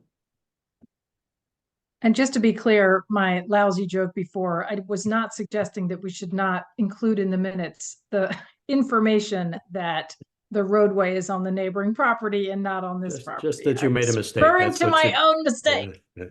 Okay. Louise, your jokes are always fabulous. That one was like a lead balloon. Other questions from board members? I would like to hear from the public tonight. It's almost 10:30 and people have been waiting patiently, and I don't know whether we have folks who want to speak tonight, but I do want to hear from people who have been here and might have something to say. So other questions from board members? Okay, seeing none, I will open up for public comment. We'll have public comment again at the next time we hear this. But if you'd like to address the board tonight, now is the time to virtually raise your hand. We have 11 people in the attendees area. I'm not seeing any hands go up. If you want to speak, you need to click on raise hand icon at the bottom of your screen. And I'm not seeing any, so I will close the public comment I think we portion can of this assume. meeting. I think we can assume they're all in support. I think we can assume they might just want to wait and comment afterwards, Maybe you're after right. all is heard. You're probably right. I'm sorry because I'm the most forward out of all my colleagues. I want to come back the next time, and I want you guys to be happier with the application. So I just want to summarize what we talked about today and what I understand are the critical elements. Because again, back to John McDonough's testimony, there's a lot of benefits to this development. We've talked about them, the road, the affordable housing. I think the town wants to see this project happen, and obviously so do we. So I just want to be very clear on specifically what we're addressing when we come back. We will have someone from Toll Brothers to testify specifically to the HOA elements. You know, how are they going to upkeep the buffers and the impact on the rest of the project as far as HOA is concerned. I will say though, the HOA presents a little bit different challenge, but in my opinion, a good challenge. It means that there's going to be homeowners living here as opposed to renters. My personal opinion, I think probably a lot of people in town, at least I spoke to, agree with me on that. And then it seems like the second really pressing item is the townhouse end units facing the new access road. I think the planning board understands how it's not realistic for me to actually meet the same percentage as the front without actually totally gutting the front. I mean, that's not the intent of why that was written that way. The intent was to make them look nice, right? The So intent was to make the side look like a front. yeah, I mean, that I'm just using Mr. Cohen's words, and Yeah. that is exactly what I wanted to see too. And I know others did as well. So whether it's, yeah. meets the fenestration ratio, et cetera, is not the key issue. The key issue is whether it looks like the front of a dwelling. Okay, so I think, we need to recongregate on our side with Toll Brothers and try to the best of our abilities, meet the intent of the way the ordinance was written. So it sounds like we maybe have some redesign architecturally. I don't think it's gonna have any major impact on site plan. And it sounds like we've heard a lot of comments on site plan and we've addressed a lot of them. So we'll work on those two items. And if there's something that I'm missing, I would like to hear it now if there's something really pressing. The Well, you last were thing I'd also- like to add, yeah. I'm sorry to interrupt. Sure. The other thing that I think Mr. Tar said you would address after when you come back is the question of the magnolia trees. Yeah, well, and the feasibility of relocating those, because that is those are mature magnolias. That's a very big deal. Yeah, I you know. remember we know about it, and I even though it's not like baked into the actual zoning, we did have, in all honesty, we had discussions about them and about preserving them, and so we do understand the importance of that. Jim Kamalak and I will work on like where they are now as opposed to where the buildings are. I mean, he sent me a really quick sketch over text, but this will give us couple of weeks at least to iron that out. So we'll come back and give you guys more info on those magnolias. And I guess the last item is, and I heard this from Mia, is with the affordable units.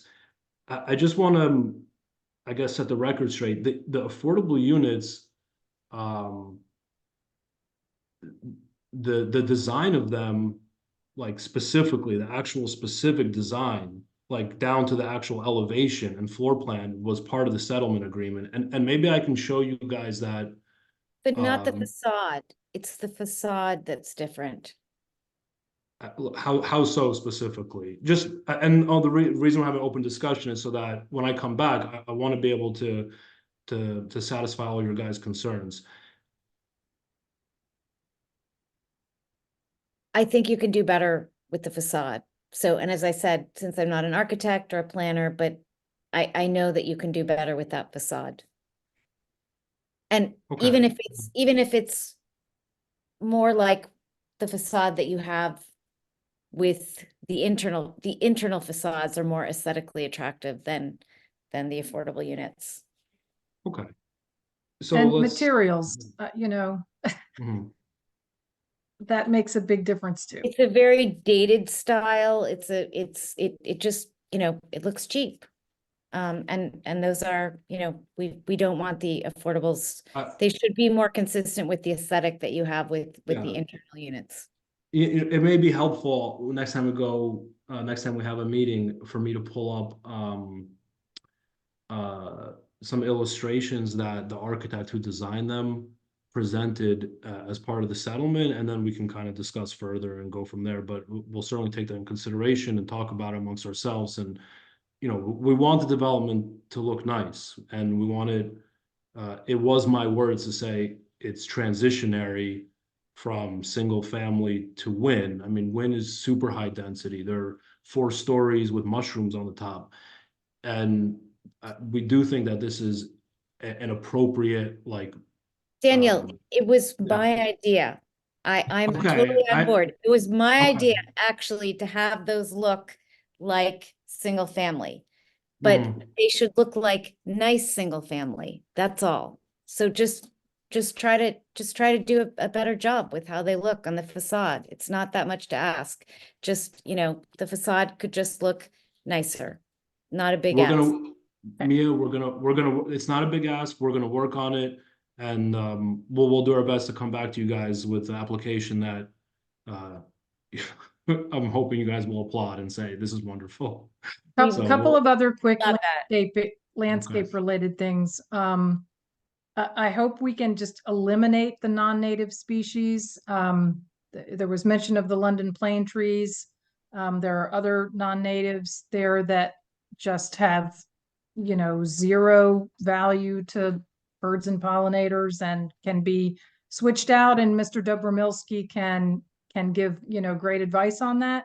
And the other thing I'd like to hear is whether any thought, and I'm not trying to throw any kind of wrench into stormwater planning, but whether there was any ability to preserve more trees on the southern part of the property where you show the trees in one of the plans, you show the locations of the trees, but I was unable to see what the caliper is and whether there are big, mature, healthy trees on the southern side or, based on the plans we were looking at on the right side, and whether those, are savable and could be incorporated into the plan rather than clear cut and then replaced with, new, much smaller trees on land that's been graded and is harder to Yeah.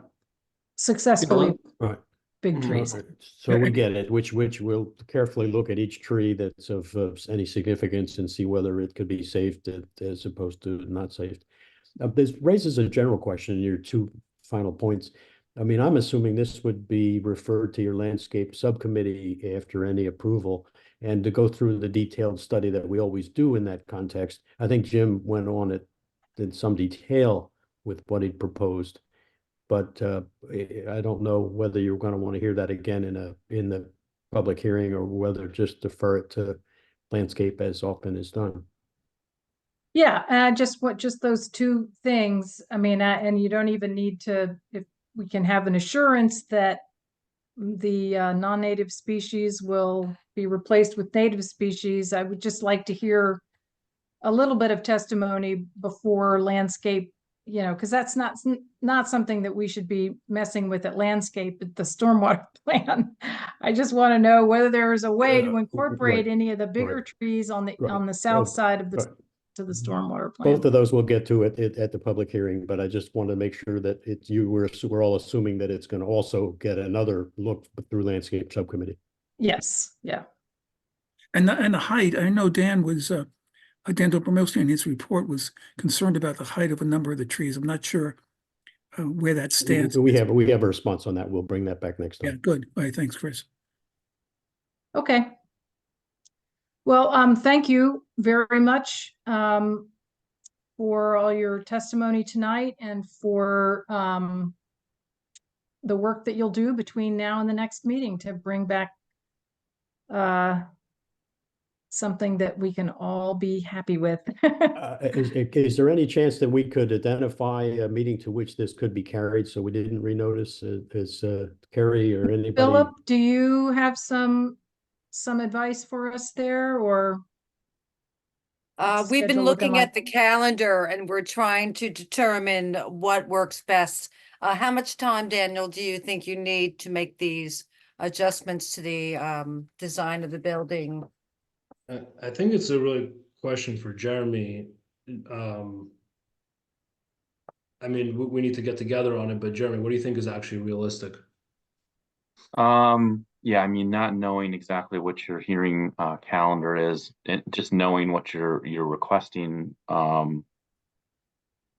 the townhome buildings, if we're going to be redesigning the floor plans to perhaps have a side entry and to increase, again, I know it's not just about the ratio, but to change the look a little bit. That's a bit of work, and then we have to prepare all of the updates to the floor plans and the rendering so that we have something to present the next time around that we can compare from here's what we've presented the originally and to here's what we got to. Same thing with the affordable units, and again, I'm a little surprised by the commentary on that, because we believe that based upon the documents and the settlement agreement, that the elevations are much improved from when they were done by the previous architect. And again, I had testified the fact the materials throughout the development were going to be consistent, so there's no cheapness intent for materials or anything like that. And we did, I thought we did a nice job putting them together, but we can reconsider that in doing. What do you think, Jeremy? A month, is a month enough time? We have April 4th is open. How about we April start 4th. there? Let's say that's how many weeks is that now? And you got to provide anything new 10 days before. 10 days prior, at right? least. Right. Okay, April 4th, then we'll If we could carry to that, if we can't make it, we would ask for another date then, but we would avoid the. That's 6 weeks. That sounds pretty good. If you told me the middle of March, I might panic, but that's a reasonable request. Thank you. No panic, no panic. It's all right. All right, well, we thank you very much. And just Thank you. We did have something tentatively scheduled for that night, but it was not confirmed, so I guess that's their They're out. loss. They're out. Carrie, just cancel that. Carrie, just cancel them. Jerry? Mr. for the mem- Mueller, you were going to say Just for the something? members of the public, there won't be any further notice. And as was just indicated, this is going to be carried to April 4th. Okay. Mia Sachs? Yeah, I just wanted to affirm what Daniel said, that the town does want to see this happen for all the very eloquent reasons that Mr. McDonough stated. And we believe that it will contribute to what is becoming an increasingly vibrant area around the shopping center. And I, appreciate the applicant's willingness to go back and make some modifications to make it even better. And I'm very confident that when you come back, it'll be with a better product that we can all get excited about. So thank you very much for your willingness to be cooperative. Appreciate that. Yep, thank you. Good. So I think we're done. I'm not seeing any hands raised at the last minute except Mr. Cohen's. I think that was my cue. That was your cue. I moved to adjourn. Second. Second. All in Thank you. favor, please say aye. Aye. Any opposed? Good. All right. Thank you all again. Thank you. Have a good evening. Next time. Right. Night. Right.